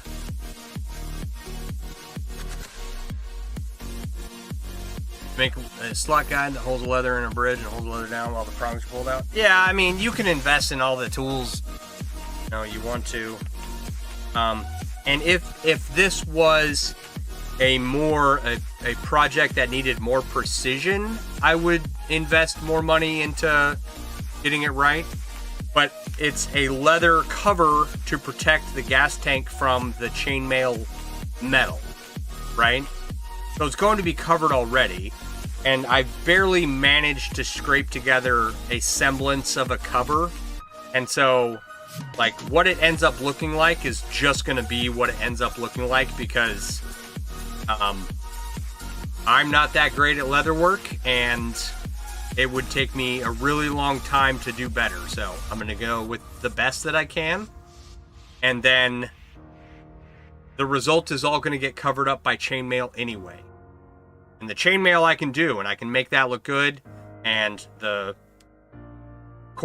braid work around the edge, connecting the chainmail to the leather itself, I can do. So I'm not opposed to precision by any stretch of the imagination, but I'm not going to invest any more time or money in what I already have. All right, we got 4 bracelets done. What time is it? 10:18. Let's pick another thing of beads here. Do I want to try this one? What's the diameter on this one? Too small for that. Do I have a ring size? Yeah. I bet this will work. I have this cool bead here. Let me get this out of the way. I've got 2 of these. This one, it's got a valmut on it, so some Norse Viking person will hopefully like it. Zoom in here for you for everyone on the overhead. Focus. So, where's the focus button? There. The valmut right there in the center, and then it's hollow on the inside. So we'll make a chain to go right down the middle. We should work on this one next. Now, the question is, will these rings fit? This is a fun game, right? So I'm going to do a little bit of work, and we'll kind of size some stuff out.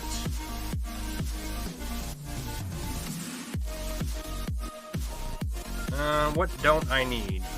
Get rid of some of these rings here.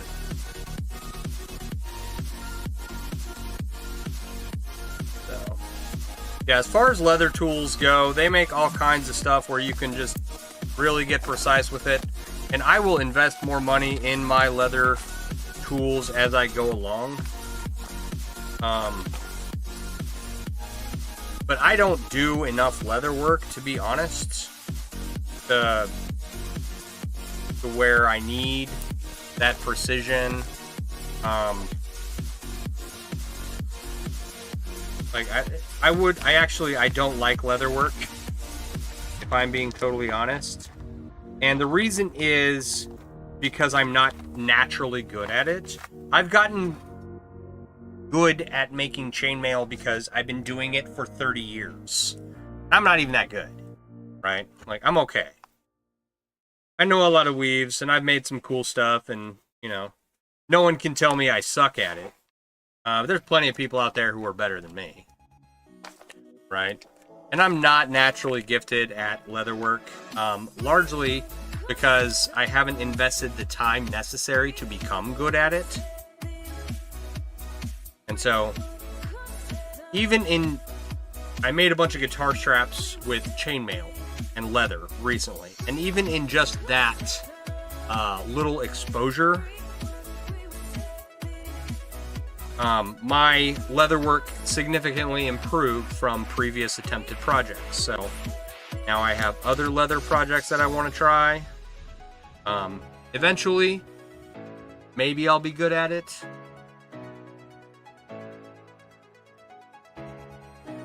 So, but for now, I'm okay with where I'm at. I'm gonna save my money for the time being, or actually, I don't save money. Terrible with money.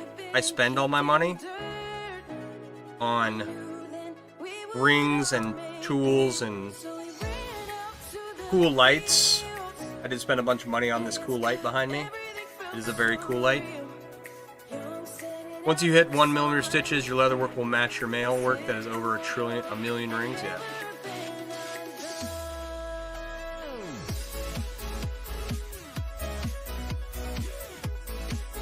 Hello again.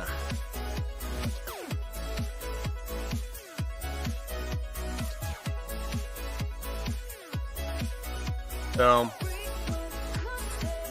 I'll get there eventually. Like, I don't have a lot of ring stock anymore, just because, if you've been following at all, I've been using as much of it up as I can, just because I wanted to get rid of the old Ring Lord ring stock that I had. I could have just sold it all. I did sell the scales that I had.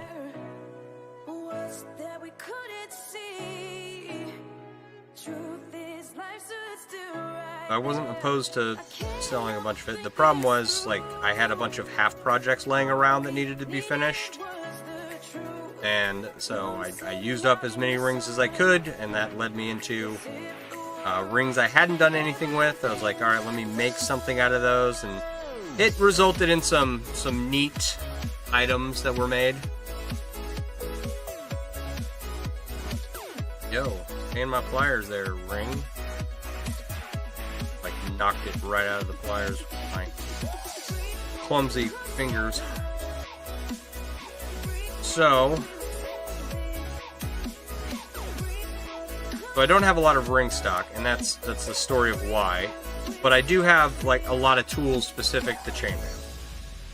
Right? I have a growing collection of tools specific to leather, and I will add more stuff as time goes on. I went up to the Tandy leather store nearby. It's about 45 minutes away, but it's right by my work. And I was coming home from the office one day. I don't work from the office. I work out of my house.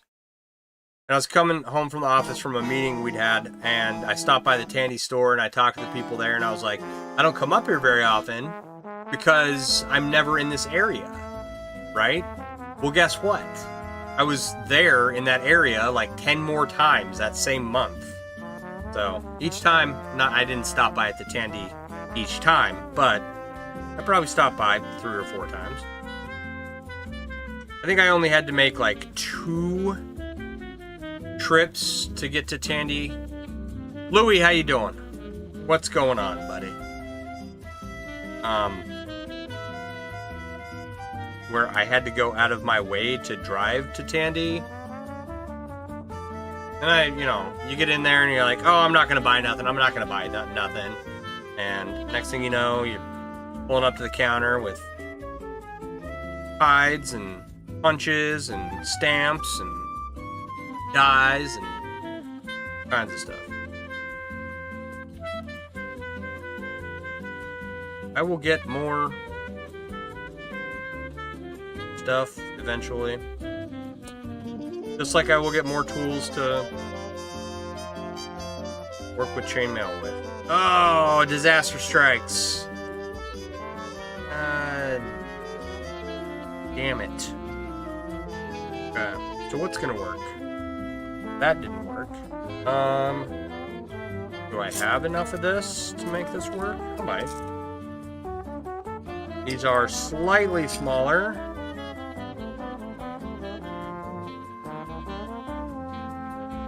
Three and 3 chain might work. Wow. So these are the rings I used up on the chainmail balloon dog. And I used up pretty, this is all I have left here, right? That small amount. But if I make a 3 and 3 chain, it'll fit theoretically in this tube here. So I'm gonna do that now. Which means I'm probably gonna have to take a bunch of this apart. But we can put this away, so. Saw the completed balloon dog on a Facebook mail page, and I was thinking who stole his work, and it was me. Nice. I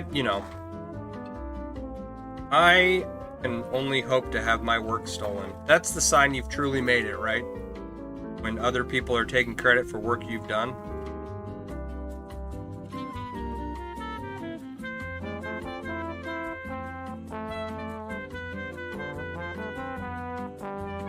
Alright. So, bust these out. Got a little 3 and 3 chain already going here. This ring size is just... It barely makes a 3 and 3 chain. Yeah, that'll work. Yeah, that'll work. I should have enough to make 2. Excuse me.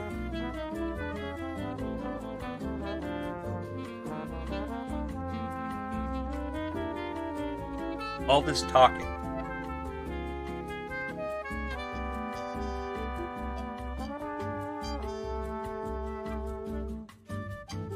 Okay.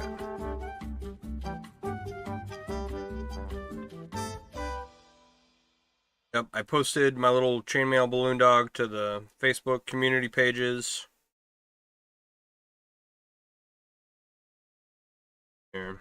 I haven't really posted it anywhere else. I want to try and make a couple of videos with it at least. Somehow, some way.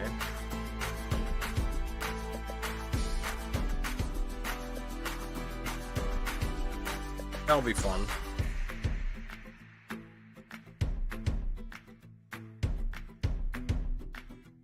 We'll get there eventually.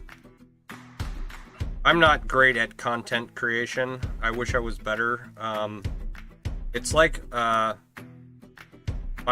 ability to train people or teach people, right, is on par with my ability to create content. I'm terrible at it. I've had a couple lucky hits. That's about it.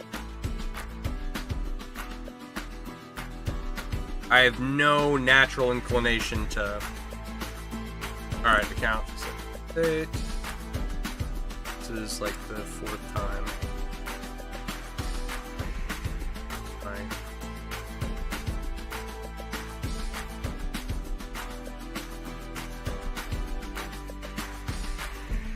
Okay, there we go.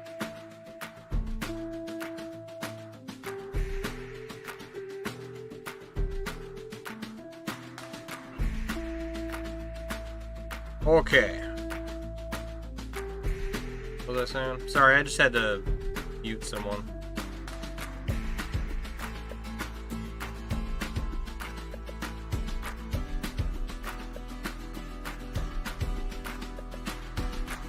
Alright. Let me get back to my train of thought. Oh, yes. So, I'm terrible at content creation, which is why I stream, right? I'm like sitting here, chilling, opening, closing rings, talking to people, telling them about what I do.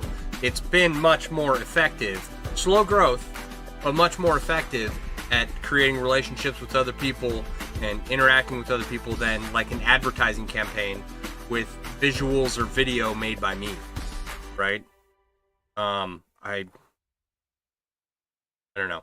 So I'm gonna stick to what I'm kind of okay at, and I will attempt to make content more in the future. That's at least the goal.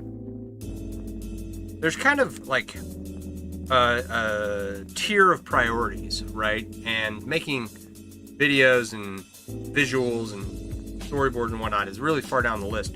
You'd think it'd be higher, but like, I don't know. I'm bad at it, so I don't like to do it. Does that make sense? And it's like, you know, first things first, got to take care of the household and the family and whatnot. And then it's work on projects and spend money on projects, right? And then work on, you know, visuals and videos and images and whatnot. I've gotten into the habit where I'll take pictures, I'll take progress pictures, but I'll post them to my personal page, but I won't post them out in the world until the project is done, and then I'll post everything. I don't know if that's a good way to go about doing things. Probably not, but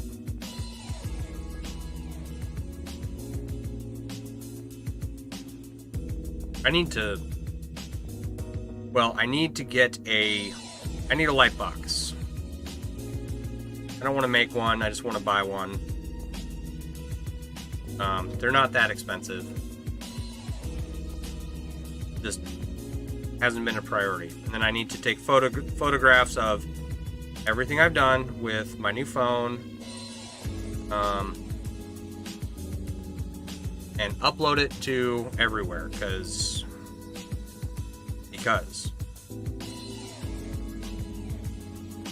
I also have the awesome habit of taking photos of stuff, taking progress pics, and then never posting them. So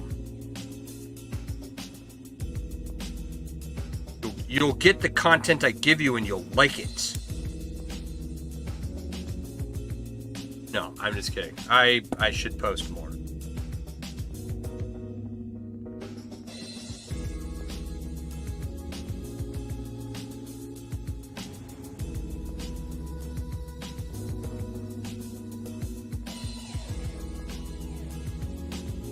Alright, how much farther do we gotta go? That fits in there very nice. That's why I have all these different ring sizes. Just a smidge shift in the ring size and it'll make whatever you're trying to do work.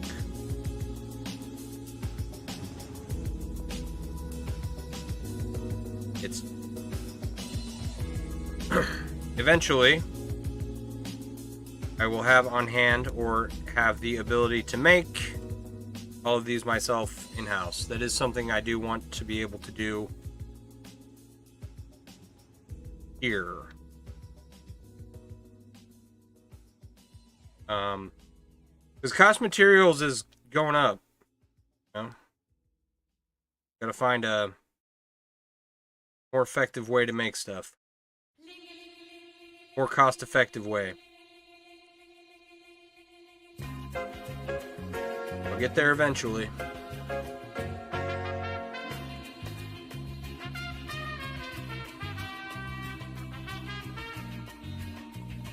These were... What was I just working on? Oh, these were sections of chain connecting the pouches of the balloon dog, right? So we've got this chain going in between his ears here, right? Right there. And then he's got 2 on his feet, 2 chains here. So I originally had like some excess chain that I didn't end up using. That's what these are.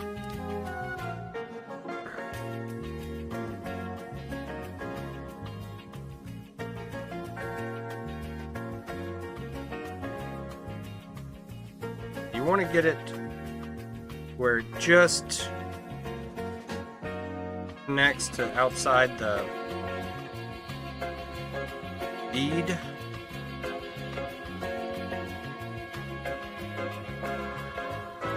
You want to make it look like it's all one chain and there's no change or shift or anything. Gotta kind of hide the ends. Want to make this just perfect, right, to where it's just barely poking out, like so. Right? Alright. Just a little bit. I think we just need 2 more, 6 more rings. And we'll see if we can attach these. The next size up that I have.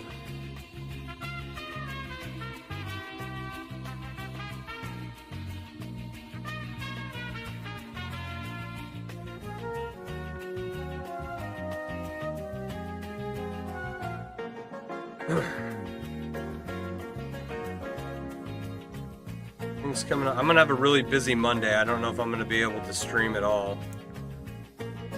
Tomorrow I gotta mow the lawn, do the laundry, get my clothes clean for next week, and I'm hoping to go on another motorcycle ride.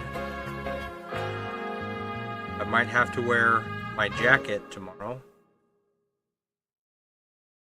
It's too early for jackets, but it has been like it's just chilly enough, you know.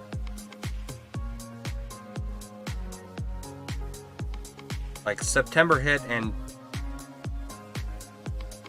the weather dropped 10-15 degrees. Oh, okay, I guess fall's here.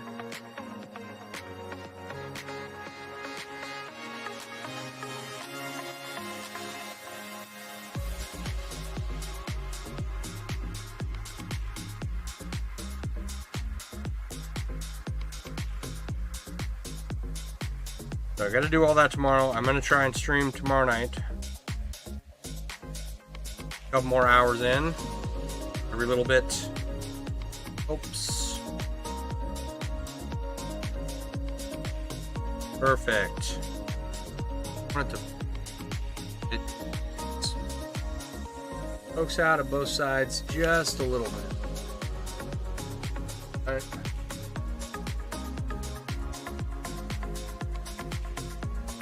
Oh, hello.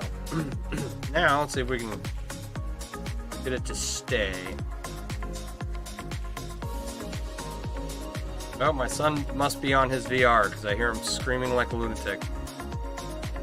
I had to get in his face this morning because he was downstairs on his VR at 8:30 in the morning. Just screaming at his friends. And you know, they're all having fun, and I'm not opposed to them having fun. I am opposed to anyone screaming in my house at 8:30 on a Saturday morning. Like, if it's not life, limb, or eyesight, it better be quiet. Okay? Oh, that's almost That is one.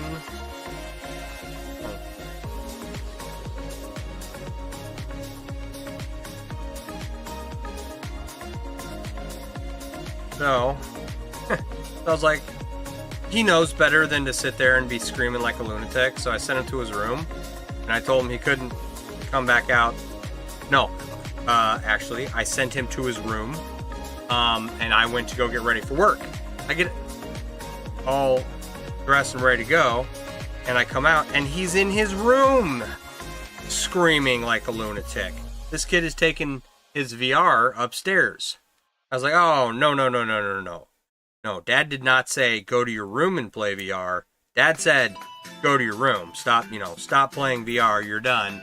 Finito. Finished. So I got all up in his face. I told him to stay in his room until I got home from work. And it was my admission. And 15 minutes there, hour and a half for an admission, 15 minutes back home. So, but by the time I'd gotten back home, he was off playing with a neighbor kid, so I can't even be mad because he's like outside playing. And it's the last little bit of their opportunity to be outside playing in good weather, so. Alright. This is gonna work out really good, I think.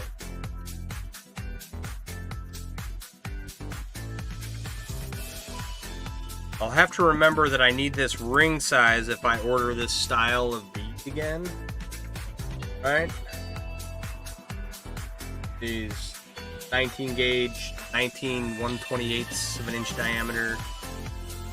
I don't know what that is in millimeters.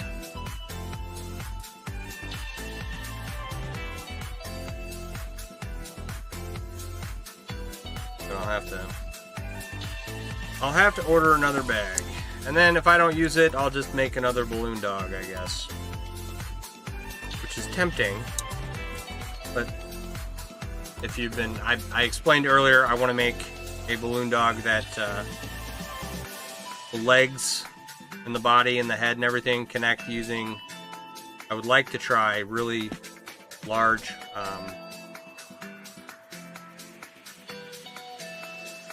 rare earth magnets. There were like two types of magnets I was looking at, trying to figure out what was what. And one of them was like not as powerful, but it had more longevity. And the other one had a lot of power, but it was prone to breaking down faster over time. I'll have to look up what they were again. Either way, both of them were expensive. So, not getting away from that. It's just going to be an expensive project. Neodymium. That's what they were. No wonder I couldn't remember that word. Jesus. Like a 50-cent word right there. So yeah, I was looking at neodymium magnets versus rare earth magnets, trying to figure out which one would be better for the next balloon dog project.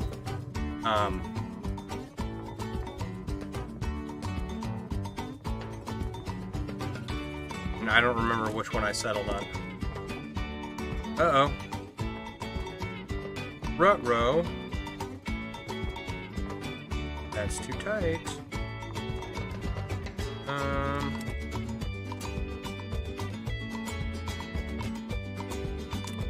Yo! I almost died. Right on camera. Not really, but... Don't let your pliers slip. Because mine slip and slip and slip. Put the tension on this a little bit.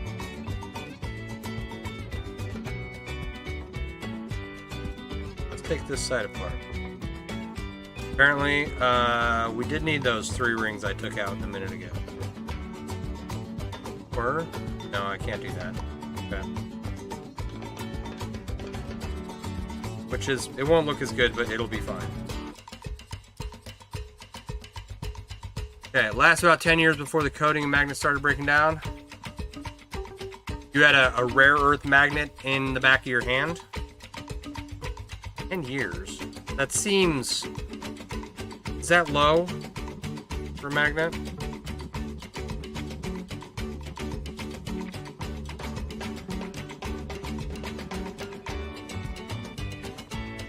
I was not aware that magnets did not last for forever. I just thought, it's a magnet. It's going to exist as a magnet for the rest of its life. You got a neodymium magnet in the back of your hand, but the one on your ring finger is fine. Got it.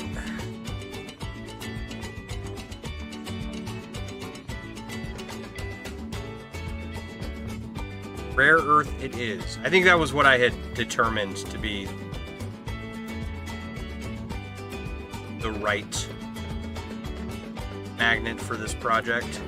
So I'll need 1, 2, 3, 4, 5, 6, 7, 8, 9, 10, 11, 12, 13, 14, 15. I'll need 15 of them. And the size, like 1.5 inch diameter that I was looking for, was like $125 a piece. So instantly right off the bat, that's, you know, $1,700, $1,800 just for the magnets, right?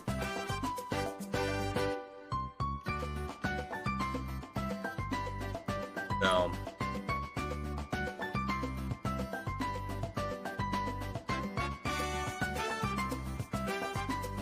I don't even, you know, probably one of those projects that I'll end up throwing a lot of money at, and it'll never be, I'll never have oh, no wonder I couldn't find that ring. It was over here. Man, I am not bright sometimes. Like, I just opened a ring, my pliers slipped off of it. What happened? I was working on the other side.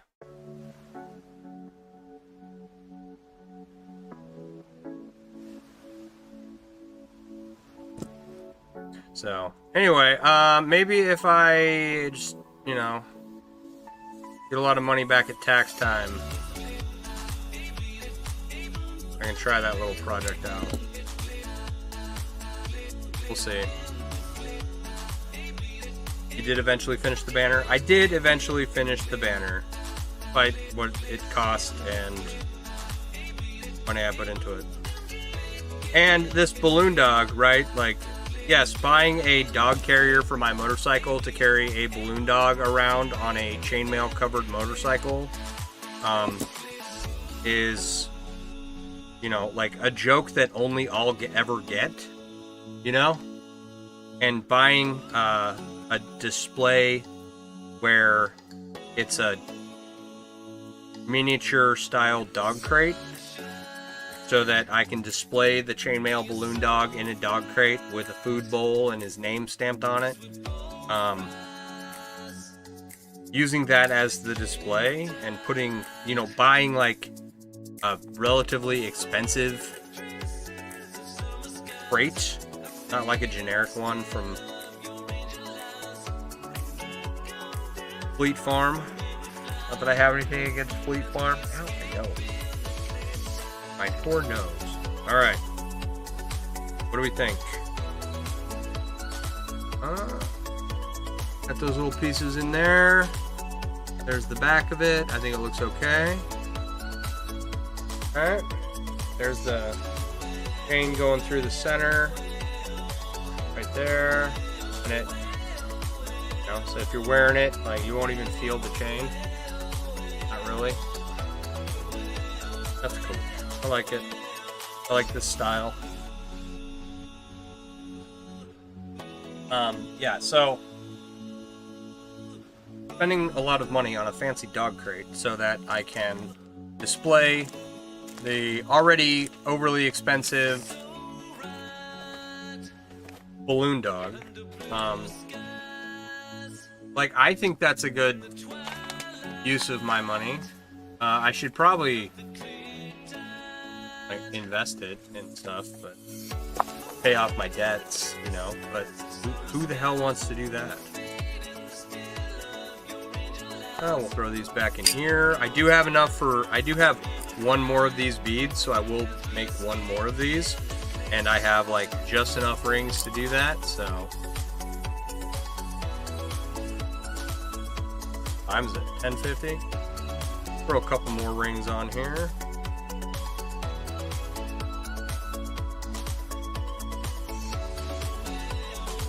Saturday night, we don't got anywhere to go.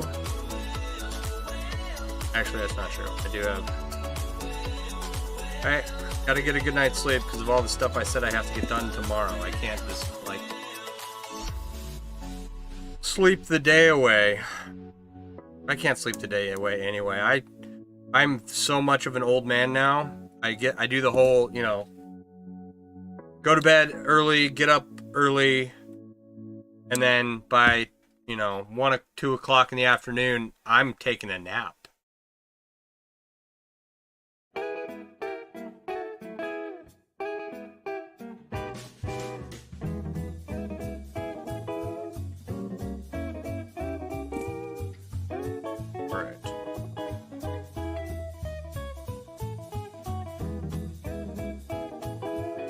So, Balloon Dog number 2, rare earth magnets, holding it together. Balloon Dog number 3, just a pouch, no moving joints or anything, but all the joints are connected to make it look like it's joined together.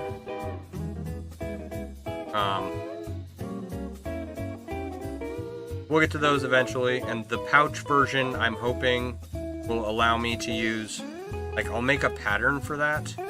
The idea is that since there's no moving parts, I can use things like anodized aluminum and have, you know, colors that, because it doesn't move, it's not going to rub off too easily.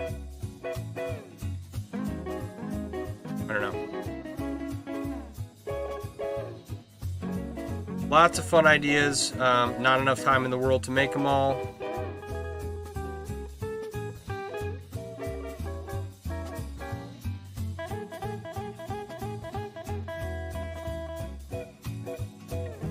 And also, like, just the sheer time involved in making one large project, right? I'm not going to be able to get to every idea. So I gotta just stick to what projects I can make with what rings I have on hand is kind of the big push. You know? Like, that's what drives me. The next project is going to be what I can make. It's going to be determined by what I can make with what I have.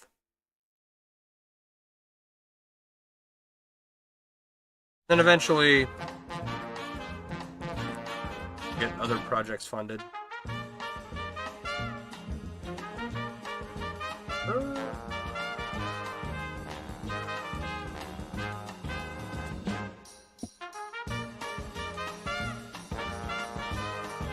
I think I read off my list of projects I'd like to make. And I would like to make an octopus. Don't know quite how I do that yet.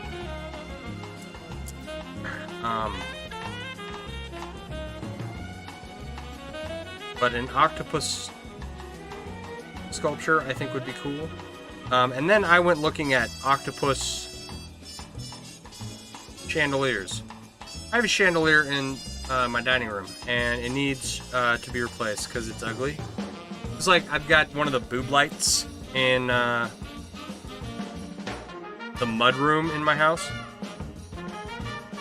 It's a boob light. You look up and it looks like a boob, right? They're ugly lights. And the chandelier and the boob lights gotta go. So I was looking at octopus chandeliers. I thought, I would like an octopus chandelier. Probably not in my dining room, right? So then I was like, all right, what kind of chandelier should I put in the dining room? you know, I have a basement filled with chainmail, so why not a medieval style chandelier? And I took a look at like what's available on the market, and I was kind of unimpressed with those. Nothing hit me right in the feels, where I was like, yeah, I'd love to have that hanging in my dining room, you know? No. I don't know, I'm gonna keep looking. Got lots of stuff I want to do. Little to no time or money to make it happen, but a man can dream, right? And if I can make a chainmail balloon dog come to reality, I can make everything else, you know, I'll get there eventually.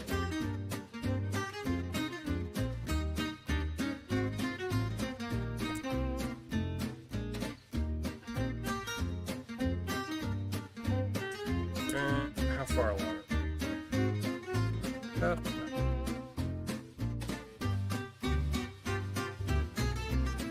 Okay, so it is 10:56.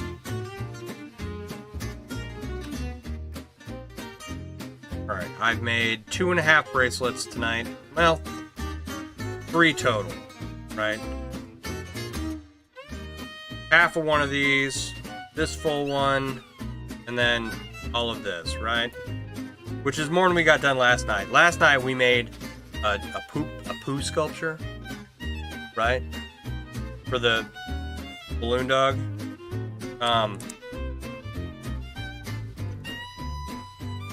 That was fun. I did miss a ring last night. I did find where I missed it this morning and placed it. The poo is complete. It was a pain in the butt to find, though. Like, one of these rings on the inside of one of these loops that I had to replace, or not replace, but I had to get in there. And it wasn't terribly difficult to get it in, but it was incredibly difficult to find.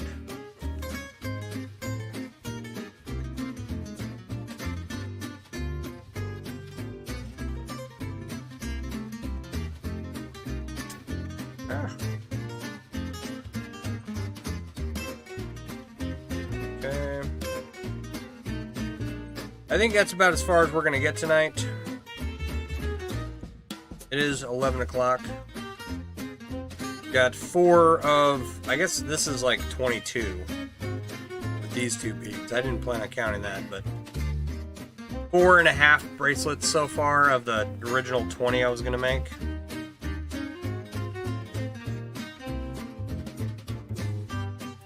So, that's a good start. I'm happy with that. I'll keep making bracelets until I'm done. And we'll move on to whatever the next project is.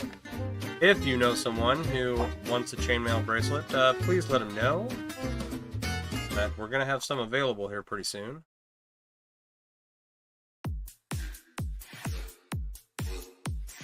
So, thanks for hanging out. I appreciate y'all being here. I am going to get out of here. We'll be back on hopefully tomorrow night, and we'll make some more stuff. Alright? You all have a wonderful evening. I will talk to you all later. Bye.